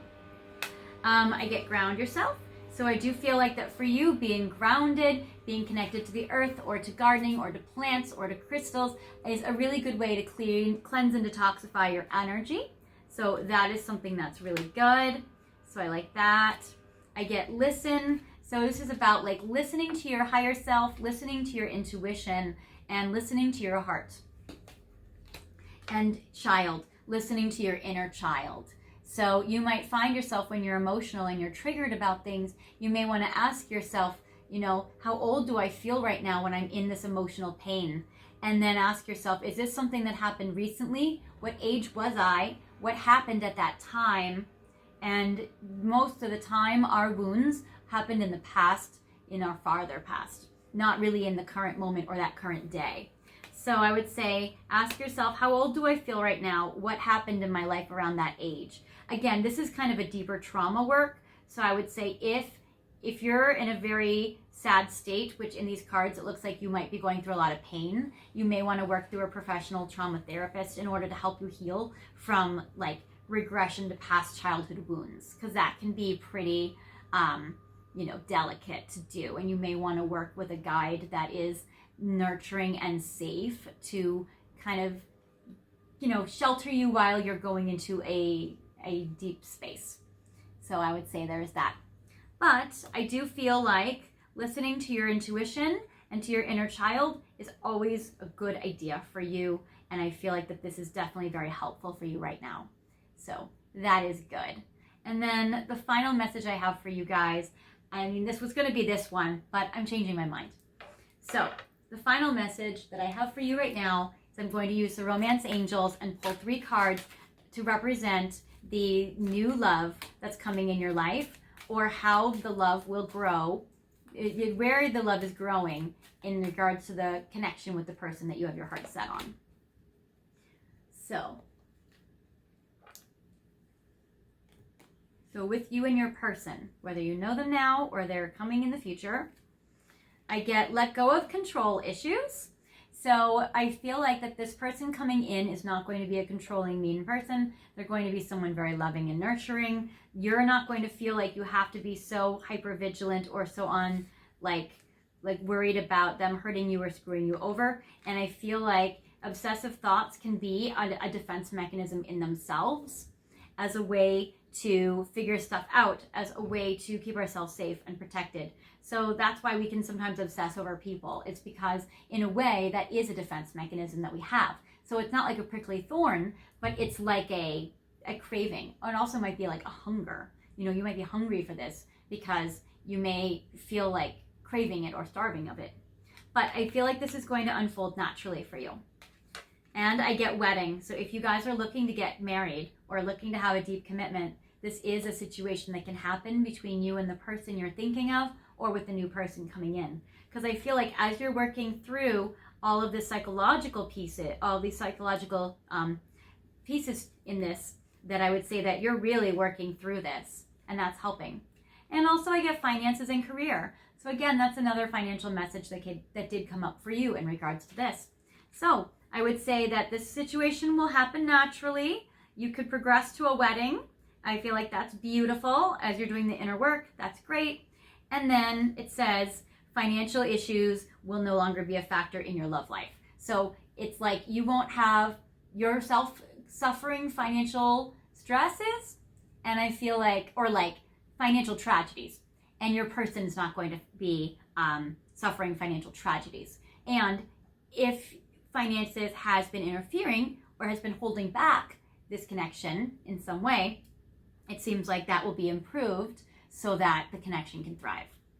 So that is what I have for you, my beautiful pile 2s. I so appreciate you watching this video today. I know this is a very long video, and I never really know what to expect when I start to channel. So I think it's very interesting kind of where it goes to. And I feel like this was definitely a very in-depth, leisurely kind of like exploration reading. We definitely went deep, and definitely deep into like your psyche. So if you feel triggered right now, I want to just kind of recommend and advise you to really just do a lot of self-care tonight. When we go deep in trauma therapy or we go deep into healing, it can bring up a lot of trauma, like, trauma wounds or emotional pain, that kind of intensity. And so if we're feeling very, and not even just this, but like at any time, if we're feeling very fragile or we're feeling very raw, it's good to just really do a lot of nurturing activities tonight, or do a lot of like self-care activities if you can.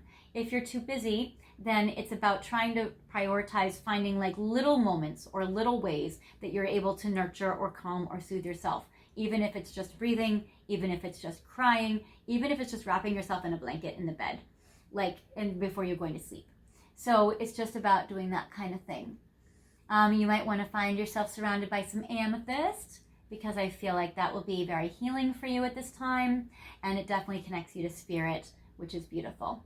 So if you feel like this video did not resonate at all for you guys, this might not be your pile, feel free to pick another pile. And I would say it might not be your pile if you're not like going through a tough time with your person.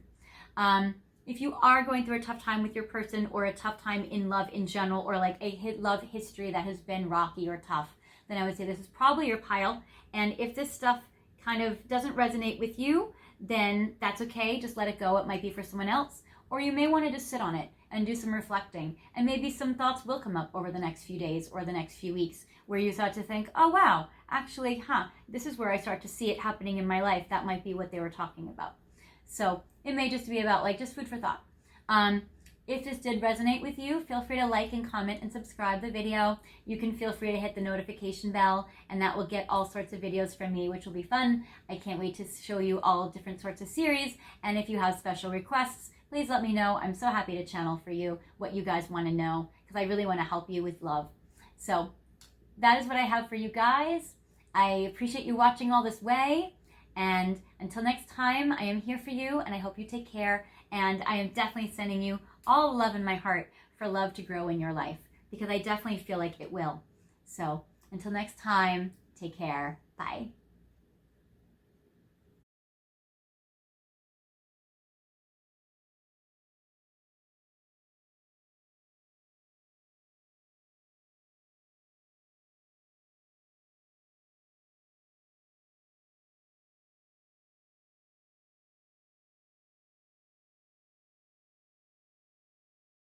Hi Pile 3, welcome to your reading today. You have picked this video about how to grow love in your life. So you may have your heart set on a special person, and we can definitely look at that connection. You may not have someone that your heart's set on, and then we can see who might be coming in for you.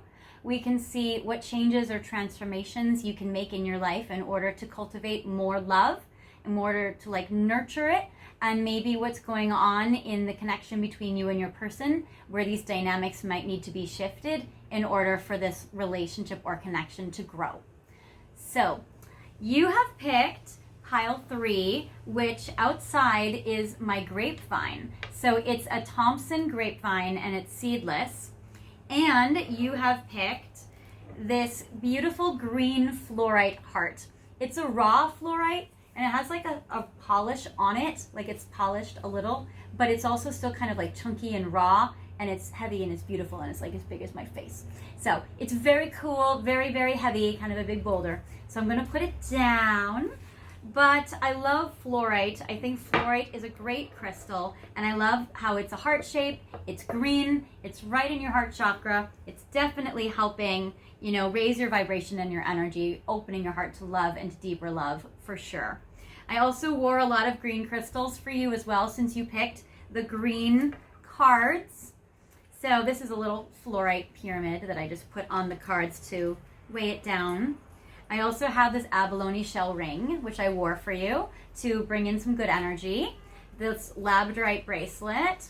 I have this gorgeous citrine, pearl, and labradorite and rose quartz necklace made by one of my amazing friends, Antigone of Your Highness Gems and Jewels, or I know she might be just going by Antigone and Bastakis right now. I'll put the link down in the description box if you're curious about this kind of jewelry. She also made these labradorite earrings. And so if you're curious about purchasing some of her jewelry or about adorning yourself in these gorgeous jewels, feel free to send me some messages or contact her. I'll put her info in. So it's very, very fun. You also have picked, there are 3 different tarot card decks that are kind of a series. There's the Before Tarot, the After Tarot, and then this card, I think it's like the World Tarot, or it's basically about the Rider-Waite Tarot deck from a different perspective. It's about looking at the tarot cards and seeing like a different view. So a different view of the cards, which shows extra information that you wouldn't normally see. I forget the exact name. I'll find it and put it in the description box.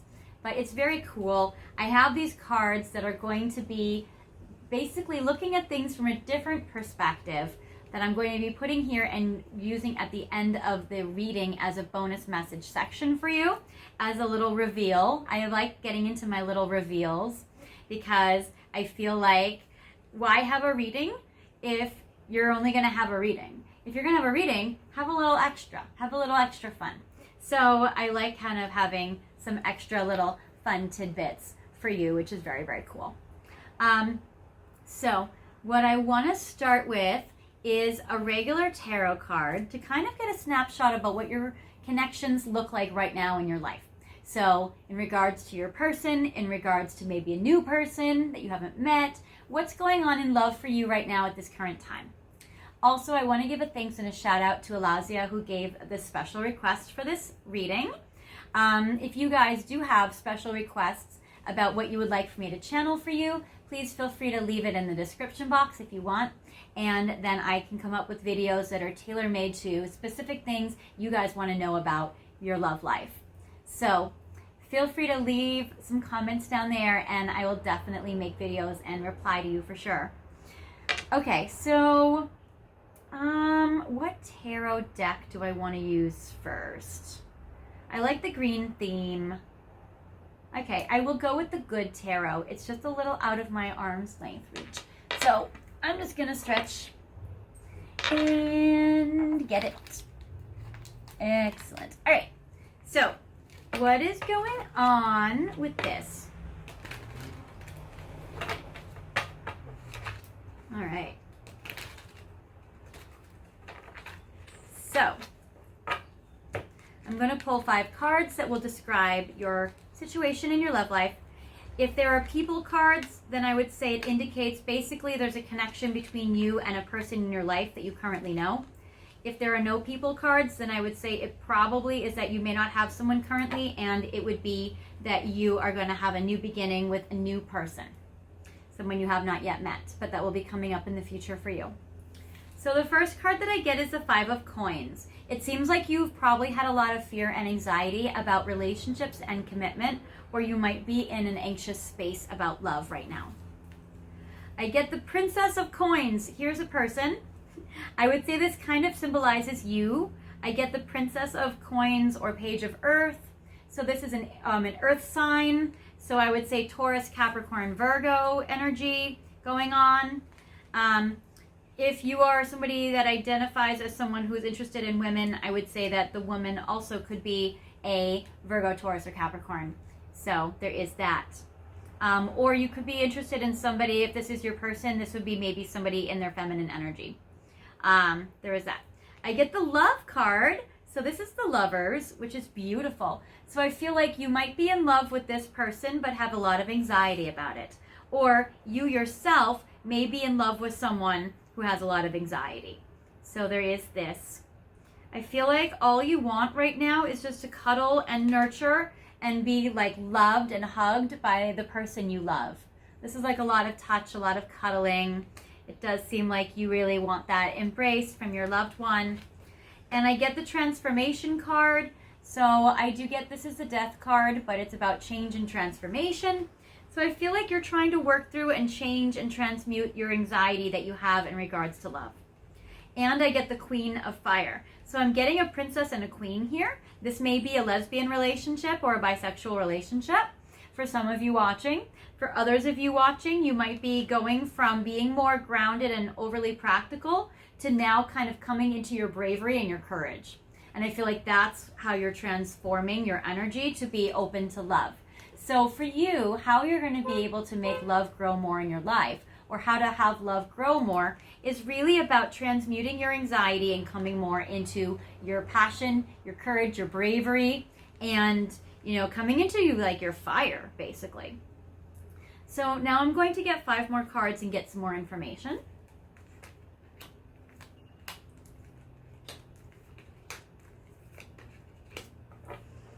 All right. So I get the 9 of Cups, which is the card of wishes coming true and ultimate happiness. So that is good. And I feel like that's what you're left with if anxiety was removed. So if you did not have the burden of anxiety, you would be left with this. And I get the Chariot, which is about moving forward fearlessly, being able to progress this. So your greatest happiness right now, your wish come true, is really about finding a relationship or being in a connection that really progresses, that moves forward, maybe even that has adventures and that can travel. So it seems like that is definitely something that you desire. I get the Strength card, which is so interesting how it connects to the Lovers, because in this deck, she's cuddling a lion, and in the Strength deck, there's also a lion. So shout out to if you're a Leo liking a Leo, because I feel like there are 2 Leo energies here. So that is also interesting. And with the Queen of Fire, that's also a Leo energy. So you or your person may be a Leo in this way. So that's good. We also have Scorpio energy with the Transformation card. And we also have Cancer Pisces with the Water and the Chariot energy.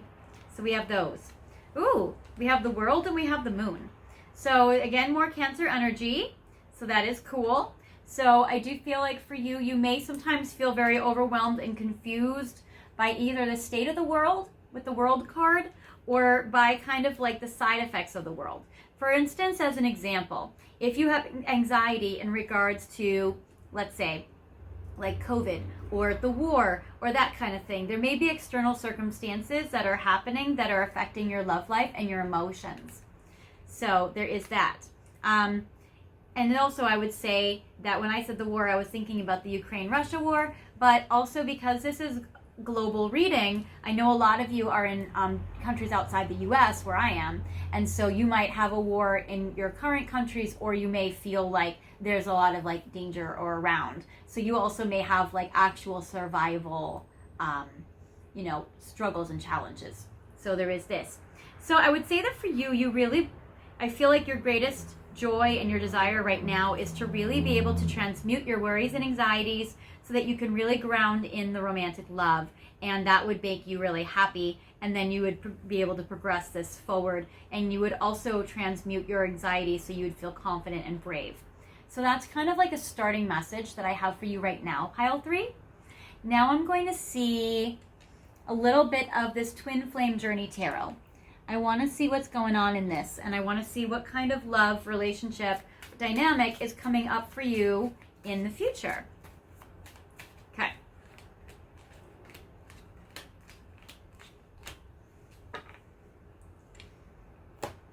All right, so I get for you balancing act, 2 of coins. It does seem like in the future you're going to be juggling your love life better.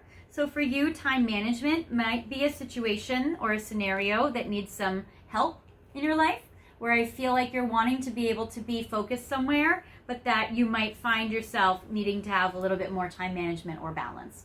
I get the Empress, Divine Feminine. Again, it's very interesting how all the people coming up here are women. So again, you might be a guy watching this interested in women, or you might be a lesbian interested in women, or whatever the label is. Everybody can identify however they want or how they are truly. But I would say there are a lot of women that are showing up in this energy. If it is just you who identifies as a woman and are not attracted to women, then I would say this is really about coming into your own feminine energy or coming into your own sense of self, where really you're like building up a strong sense of self. So there is that. Yep, I get the 5 of Wands. So you're really in this next progression. Either way, you're definitely going to be mastering self-love, and you're going to start to become more comfortable with your body and with your sexuality and your sexual expression, as well as being in a beautiful sexual connection. I get the Five of Wands, which is conflict and competition. So I feel like in this situation, you're going to have people kind of fighting for you, or you might find yourself, I would say that with this conflict and competition, there are going to be a lot of people that would like to get your attention, especially with you being the Queen of Fire, the Empress, the Princess of Coins, like somebody so valuable, somebody so attractive, somebody so desirable. So this is a great energy. I like the Hanged Man, which is the card of new perspectives. So I feel like for you that once you start to get this attention from others, I feel like it's going to change your perspective on love and on yourself. Sometimes when we get positive attention, it can really build up our confidence. So not to say that that's where we have to get it, or that's where we should always need to get it or want to get it, but it does seem like that this is a side effect. That's a nice bonus. And then I get the Hermit, which is a Virgo energy, so shout out again to the Virgos. So I get the Hermit and the Soul Searching. So I feel like for you, it's like what's coming in next, I feel like you are gaining more confidence, you're transmuting your anxiety, people want you, they're going to be pursuing you, but you're going to be the object of many people's desire, which is going to kind of make you be like, you know what, that might be too overwhelming. Let me just hold up and stop for a second and then withdraw and go into myself and my soul and search for what I truly want. Because now I have variety, and now I'm needing to kind of like streamline what I want or fine tune what I'm looking for. You might find yourself on a dating app and getting like a flood of people that are interested, and it feel very overwhelming, and you're like, okay, let me narrow my search. I appreciate all this attention. Now let me see how I can, reduce it so that I'm getting more like quality over quantity, or more matches than over like saturated. More like that. Now I want to see what are 5 things that you can change right now in your life in order to bring more love in, or to grow more love for your life. So I'm going to pull 1, Judication. Fascinating. If one of you is going through a lawsuit or a legal situation, maybe even a divorce, child support, or custody, it seems like that there is some power that you have in regards to that. I get the toil and labor. There is some power that you have in regards to how much you're choosing to invest yourself in a relationship, how much work you want to put into this relationship, or the relationships coming in. There's also the card of despair. So you're also in charge and have the power to decide how deeply you would like to heal, how much you would like to heal your anxiety to bring about more happiness and joy. So here's adjudication in regards to lawsuits, in regards to freeing yourself up potentially. You may have anxiety about being free and single. You might have anxiety about being independent without a partner, because if you're leaving a situation to go into a relationship that's more of a fit for you, you might have anxiety and fears about taking that leap of faith, or about taking that action. Because there's a lot of anxiety here, but they're saying something you can do to help you is a lawsuit. So I'm saying, well, maybe some of you guys have been wanting to get divorced, but you've been too scared to do so. Or it's been like you've had very valid survival fears in regards to finances if you were to separate and go through a legal divorce.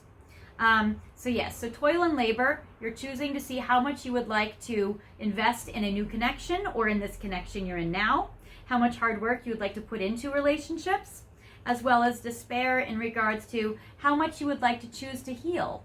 So how much healing you would like to actually do.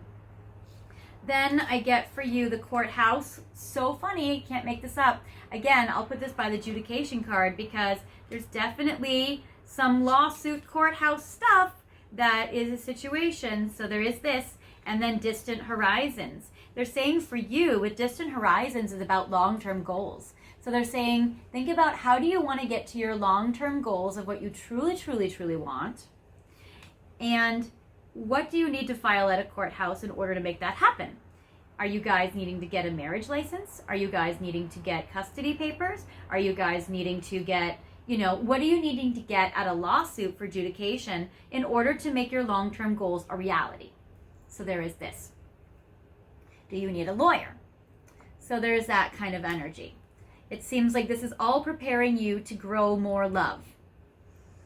So now I want to see what kinds of things are you working through in your relationships with the relationship cards. So what are you transmuting now at this time to grow more love into your life? Oh yes, that makes sense. Some of you people are hotter than you think you are, and you're working through acknowledging your own hotness.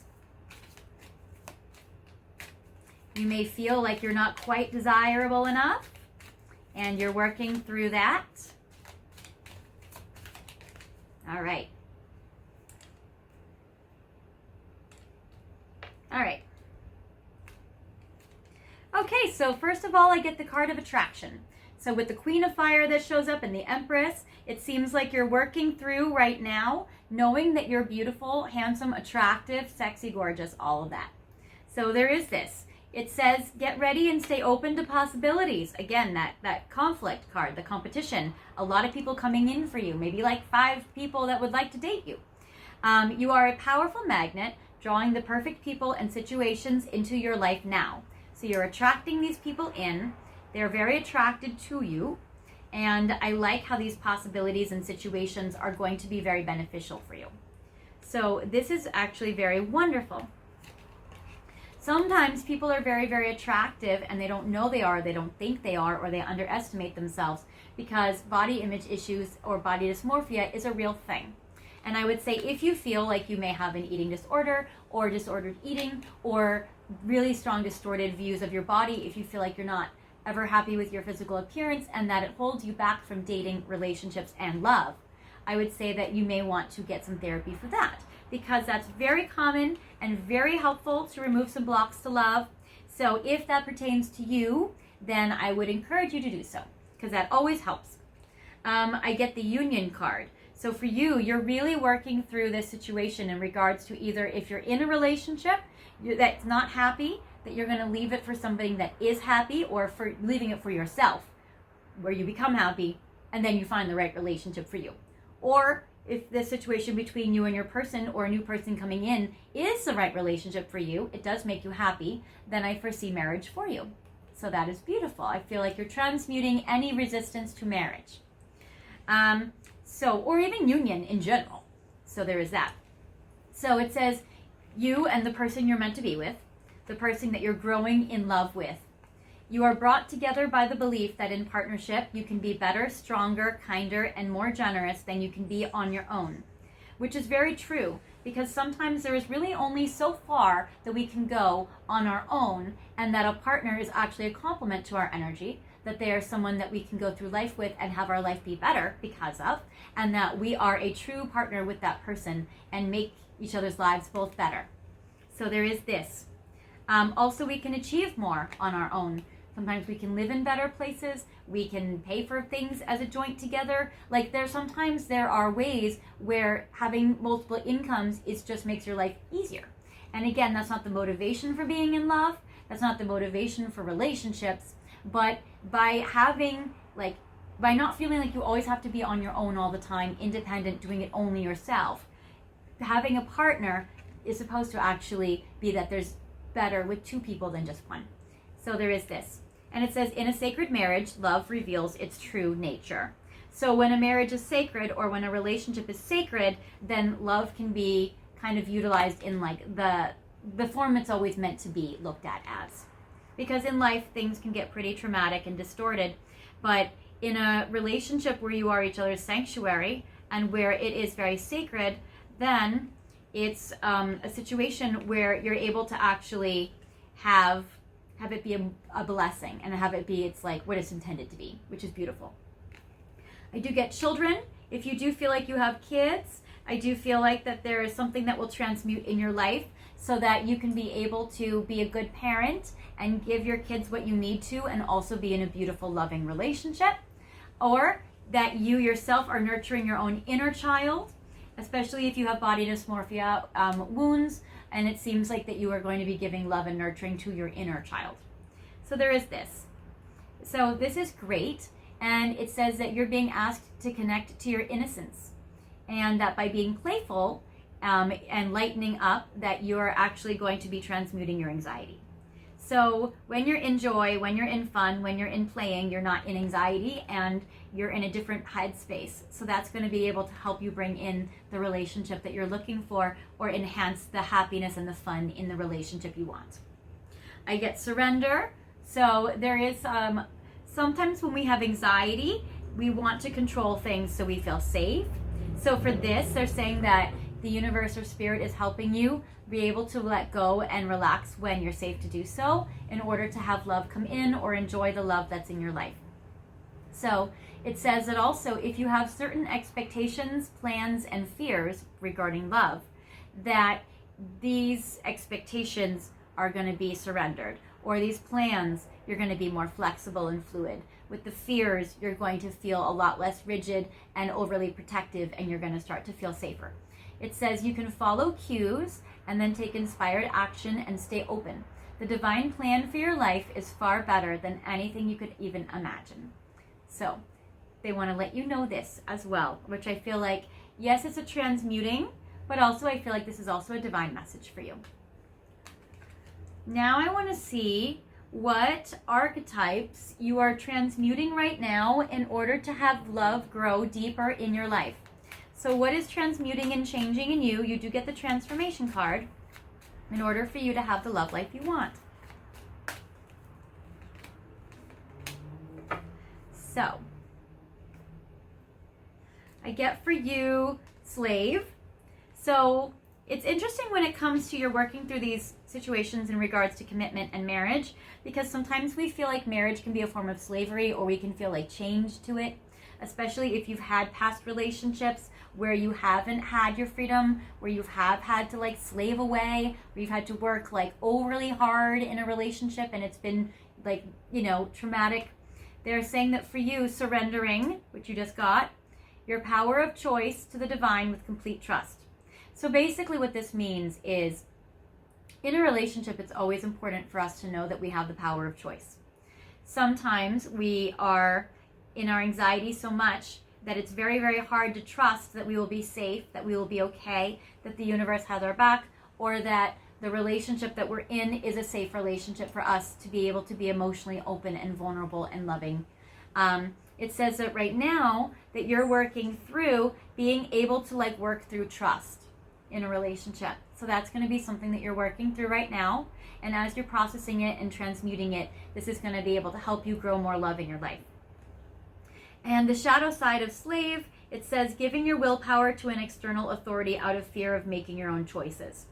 So I'm also getting with this that it's like sometimes people will give up any power making ability in order for somebody else to make all the choices for you, because it's scary to think about making your own choices and being wrong, or making a mistake, or messing up, or sometimes the responsibility of making choices is too anxiety provoking. So sometimes we get into relationships where the other person's like always dominant all the time, because then if something goes wrong, it's not our fault. You know, we didn't do it. So there may be a piece of you that is working through some of your knowing that it's okay to be wrong sometimes. It's okay to make a mistake. It's okay to not be perfect. So there is this. And so I get that that's part of what you're working through and going through. Also for you, for those of you who have family dynamics or racial identities where you have in your family history, or you yourself has actually been in physical slavery, I would say that that is trauma that you are healing from as well, that might be affecting your romantic relationships. So generational trauma of slavery, or going through your own situations or experiences of slavery, can also be traumatic. That's affecting your relationships. So you guys might also have like cultural trauma that you guys are healing as well and transmuting, so that you're going to be able to be more open when it comes to relationships and love in your life. I get Avenger, where it says desire to balance the scales of justice, righteousness on behalf of society or oneself. So you also might find yourself working through some kind of like savior parts of your personality. If you feel like you're a rescuer in your relationships, where you're in relationships where the part of you that's a slave in the relationship, or the part of you that feels like maybe you can't release commitment to them, is like you might feel like they're just not going to be okay without you. You might feel like this partner that you're trying to leave, if you feel like it truly isn't the right one for you, that you might feel like that this person will not be okay without you. Or you might find yourself having a pattern of relationships where you're always the capable one and they're always the one that's sick, or they're always the one that's codependent in some way, or they're always the one that's not able to support themselves financially or in some other way. And so if this is the case for you, then I feel like that for you, you're working through the fear of abandonment, because people get involved in relationships like that because if their partner is able, then they may be able to leave them. And so sometimes out of fear of abandonment, we are attracted to people that need us to an excess or to a detriment to themselves and us, because it makes us feel safe, like they'll never leave us because they need us. So you might be working through that kind of piece as well, because really we want to have functional relationships that are not codependent, but that are interdependent, where we're both independent and partnering together as a power couple. So that is the ideal. And then also you're working through the shadow attribute in regards to violence in the name of a cause. So if you have gone through relationships or life circumstances where there has been violence or trauma due to violence, I would say you may be healing that. And I would say if that is the case, you may want to work with a trauma therapist, because there's a lot of fight or flight responses that can be triggered by relationships and love that may not need to be there. And there's a lot of sometimes not identifying the red flags in partners who can be abusive if we've been in abusive relationships prior. It can be sometimes hard for us to identify if they're abusive as people or as personalities, because we are used to it and we're not used to being able to see or identify the red flags.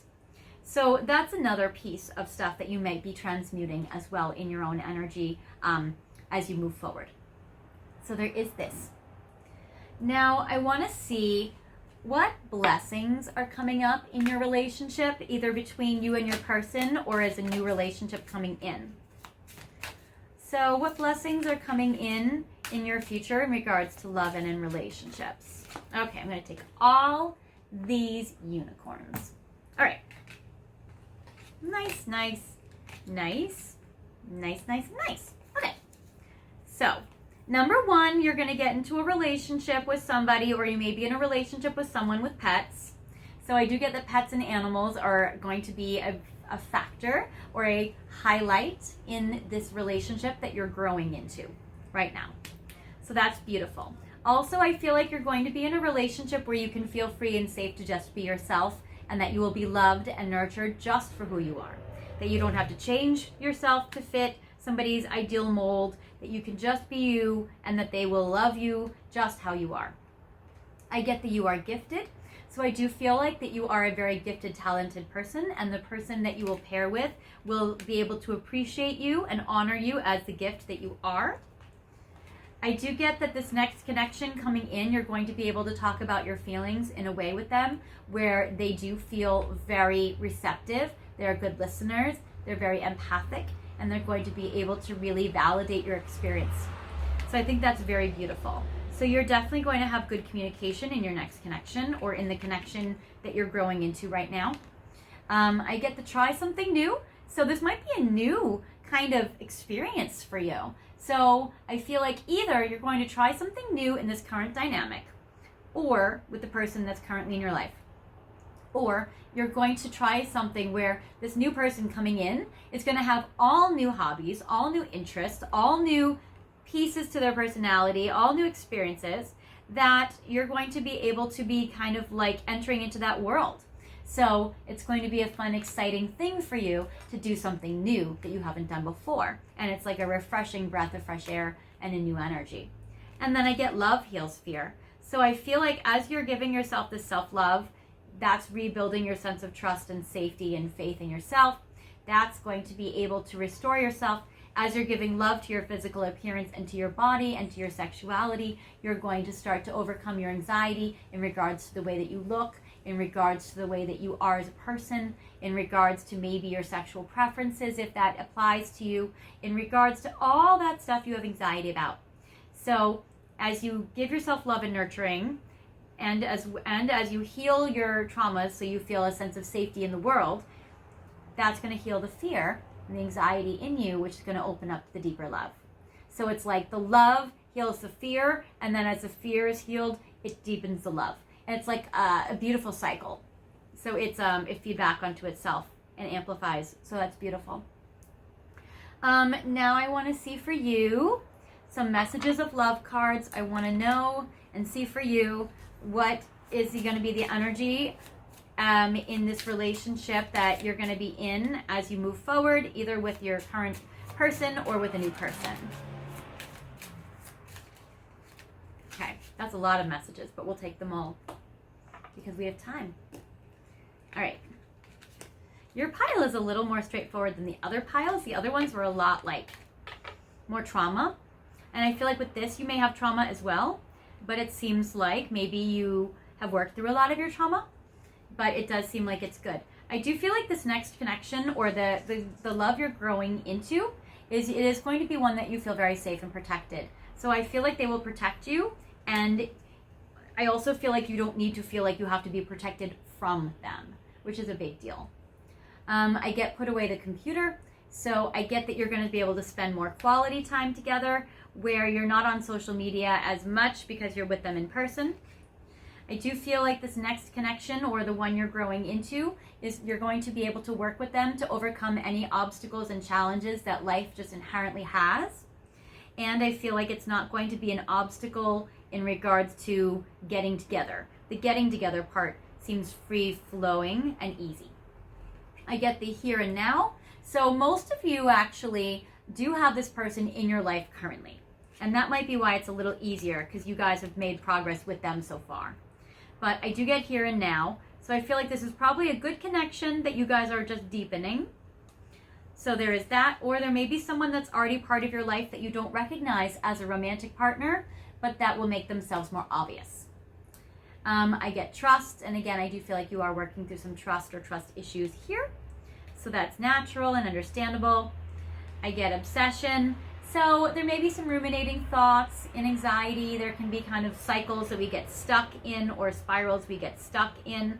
So as you're deepening your sense of trust in yourself, in your person, and in life, like in like the universe, or trusting that you'll be okay, and those things, it does seem like the obsessive thoughts will start to soothe and will start to ease. And I get past life love.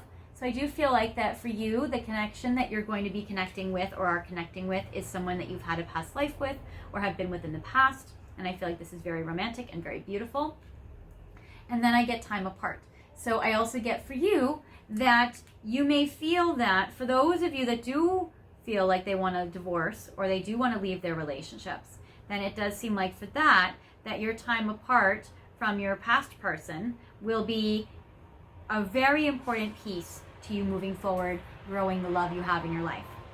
And that's for like people where they really feel like this is like something that I need to end. This is something that I really feel in my heart I should do. Which that does not apply to all of you. It's more of a specific message for a specific group of you. So there is that. For others of you, then I would say that this time apart that you have with a healthy relationship is more like the alone time that you take for you, for yourself. And that in this time apart that you spend maybe some nights away from each other, or some time with your friends, or some time with your families, or doing your own hobbies, or in your career, that this is like self-improvement time, or self-enjoyment time, or self-progressing of your lifetime. And that that's a healthy balance, and that's nice.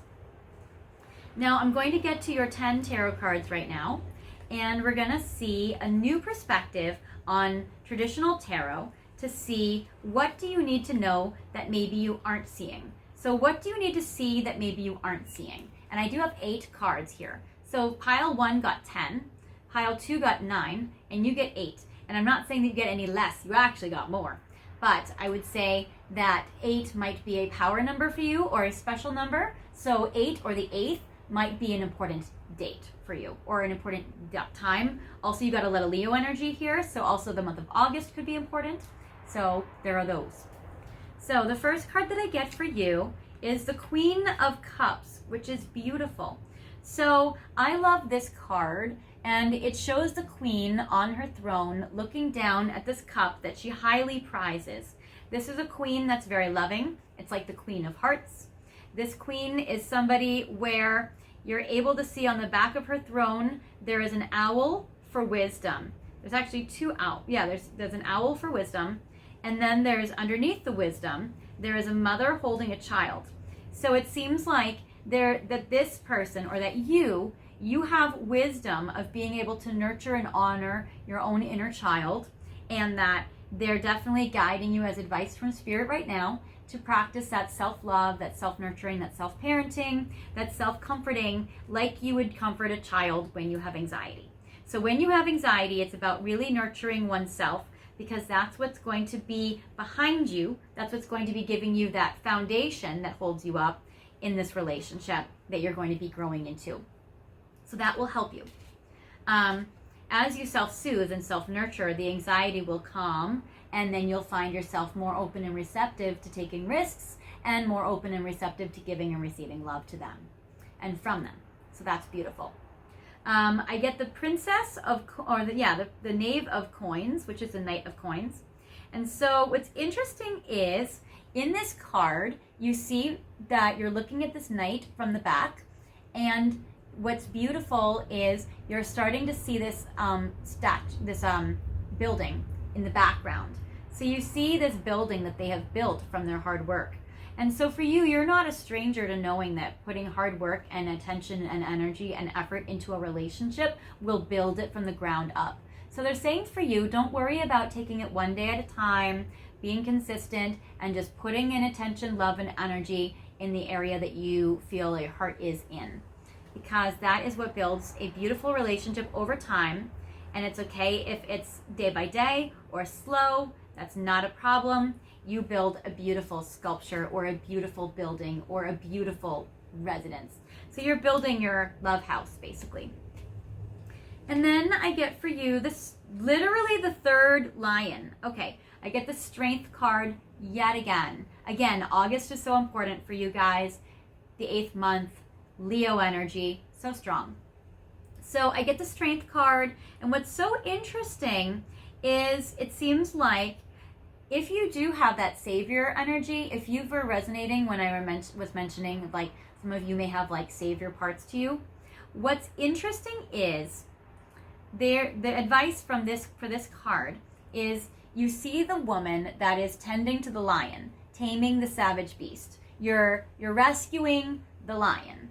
But what's interesting is lions are very capable. They can easily rescue themselves. So not only are you maybe trying to rescue someone that is completely capable of rescuing themselves, but also in addition to that, it shows that there's a snake that's crawling on the ground about to like bite the woman in the foot. So be careful that you're not helping people to your own detriment, or that you're not overly giving to somebody in a connection or to a pattern of connections where you're leaving yourself so undefended and so unprotected that like you do open yourself up to other people taking advantage of you or hurting you in this way. So they're saying that. Also, they're saying too that, you know, you do have a valiant, beautiful, good, big heart. Interestingly, the 8th Strength card is again the card with the number 8 on it, and there's an infinity symbol, which is 8 above the woman's head. So that's very interesting. And then on the mountain that she can see, she is seeing a statue of a hero. So also I feel like it's important to know that you are a hero, and that while doing good deeds is important, that you don't have to define yourself by your only worth is done by what you do for other people. So they're saying that for you, it's really about knowing that you're inherently good, and that you don't need to overcompensate by overproving, by rescuing people excessively, especially those that can take care of themselves or that can rescue themselves. I get the King of Fire for the next card, which is very cool. So, and it's interesting, I get the Queen and the King and the Knight, which is almost like 2 adults and a child. So that can represent like a family dynamic where you're growing into having a beautiful family, or having a relationship where you can have you, another adult, and then a child, like a kid. So that's cool. Behind this King of Wands is literally a 4th lion Legit, so many Leos, so many lions. Shout out. Okay, if you guys are a Leo, please like say that in the comments, because there are so many Leo energies in these cards. So that's like awesome and cool. And then again in this, it's like there's a lion behind his throne. So he's become the king because of his bravery and his truth. And that this is who you are at your core. You are a nurturing, loving energy. You are a hero. You are someone who is brave and strong and courageous, and you're someone who's a builder. You build over time. So you've developed and built a lot, which is incredible. With this couple that's romantic on the back of his throne as well, it just seems like you are just such a match for romantic love because of who you are as a person. So that is lovely and wonderful. Then I get for you the King of Coins. So I'm getting so many evolved cards. Queen, King, another king. So this is so good.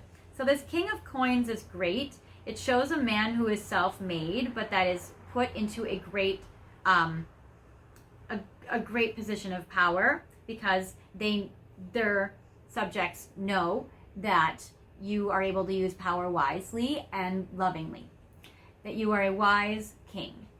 Then I see there's workers in the field. So it's like you're not alone. It seems like your whole community is working for you, and it seems like your community is helping you when it comes to putting hard work into a connection.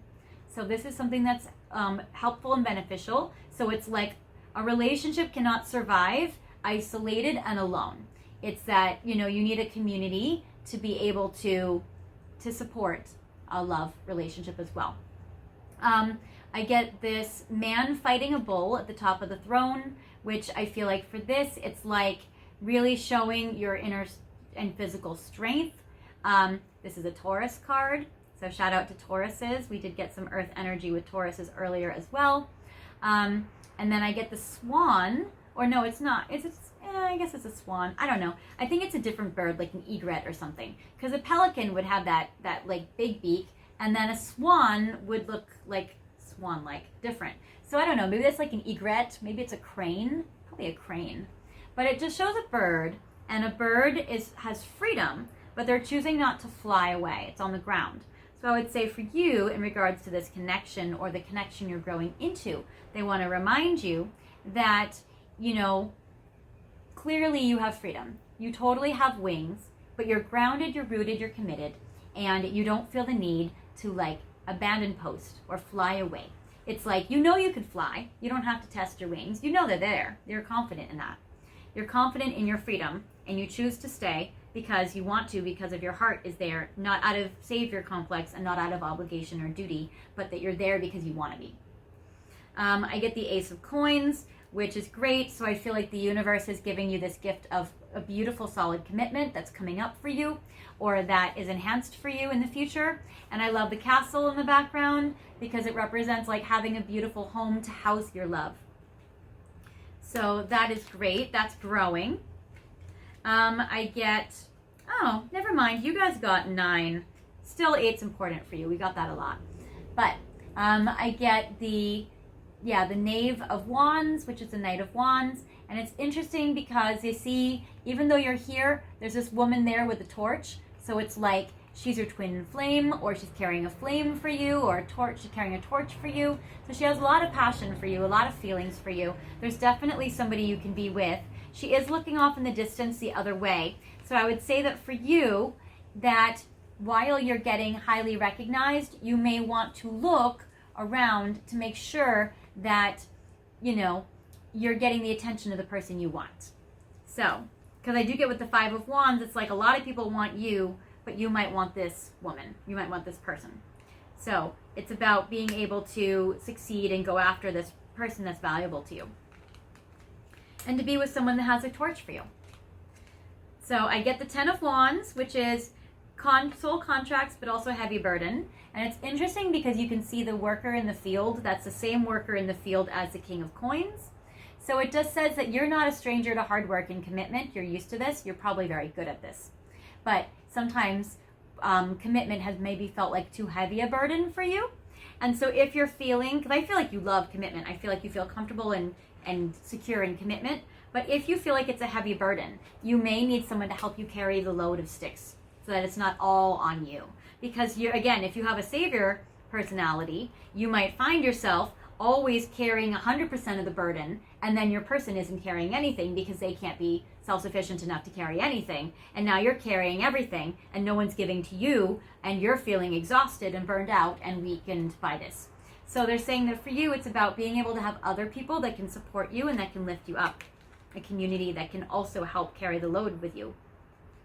And then I get the Eight of Cups, which is a card of walking away. But what's awesome is in this Eight of Cups card, usually the card of walking away is walking away from heavy emotions that have been sad. Now, I'm not getting a ton of sadness in this card deck. I'm getting that there's been some anxiety, but I don't really get a lot of like grief. For this, I get with the Eight of Cups, see when you do finally walk away, whether you leave negative, you leave the burdensome emotions behind because you're doing the healing. Not that you're just choosing not to think about it, because that's toxic positivity.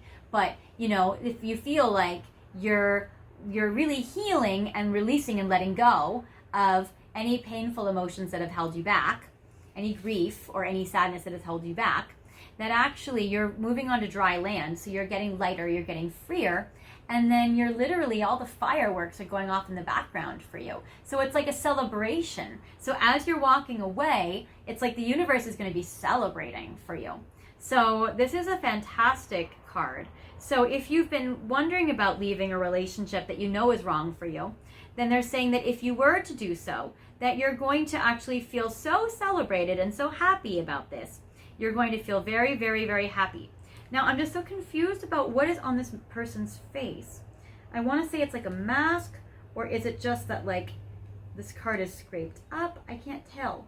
It's like the face is very blurry. It may also be that you don't quite know who you are right now. If you feel like you have distortion image of yourself, you may not be able to see yourself truly, or you may not be able to see who you are. So it may be that you're trying to still kind of get to know yourself. When we have savior relationships, we can sometimes be so self-sacrificing that we lose touch with our emotional needs, and we can overly give to others to please them, to pacify them, but we're never noticing like our own emotions and our own needs. And those can kind of flare up or overwhelm us emotionally like later. Or sometimes by taking care of other people, it relieves us of not being able to need to hear our own needs. And like the card said about being in connections where you're not really being able to look at your own sense of power. It's like you're giving away your sense of power and letting other people pick for you, because it's easier to let other people run your life than for you to feel like you made a mistake. So in this case, it's like you might have a hard time kind of looking at yourself sometimes, because looking at it can feel pretty painful. And when it comes to face you, you can feel a lot of pain for that too. So anyways, now I feel like we definitely have gone our time. So that is what I have for you, pile 3. I appreciate you coming to this reading today. If you feel like this reading did not resonate with you, I feel like this reading had a couple, each pile had its own specific situations in it. But if you feel like this specific situation or situations didn't really resonate with you, then feel free to pick another pile, another tree of knowledge, another beautiful crystal at the base of the tree, grounding it, a seed, which it sprouts from. Then I would say feel free to pick another pile, or you can feel free to pick another reading. I do have a lot of other readings up about love, relationships, and your person. If you feel like it did resonate with you, I would love for you guys to like this video and comment and subscribe if you like to, if you want to. Also, let me know what you guys want me to channel for you, and I will. And if you want to hit the notification bell, then that will be able to help you, or that will be able to let you know when I come out with new videos, because I have a lot of videos coming up, and I'd love for you guys to check them out so I can help you with your person. So that is what I have for you with your bonus messages, with your reading. And I do wish you a lot of love and luck with your upcoming connection, whether it's deepening with your current partner or current person, or with a new person coming in. I do feel like you're doing a great job growing in love, and I see great things for you. So I'm very happy with how this reading came out because I feel like you really do have a lot of love in store for you. So I will talk with you next time, Pile 3. I hope you have a great night anytime you go to sleep tonight. And if you do feel called to cuddle with some fluorite, that will help you with your heart chakra for sure. Anyways, take care. Bye.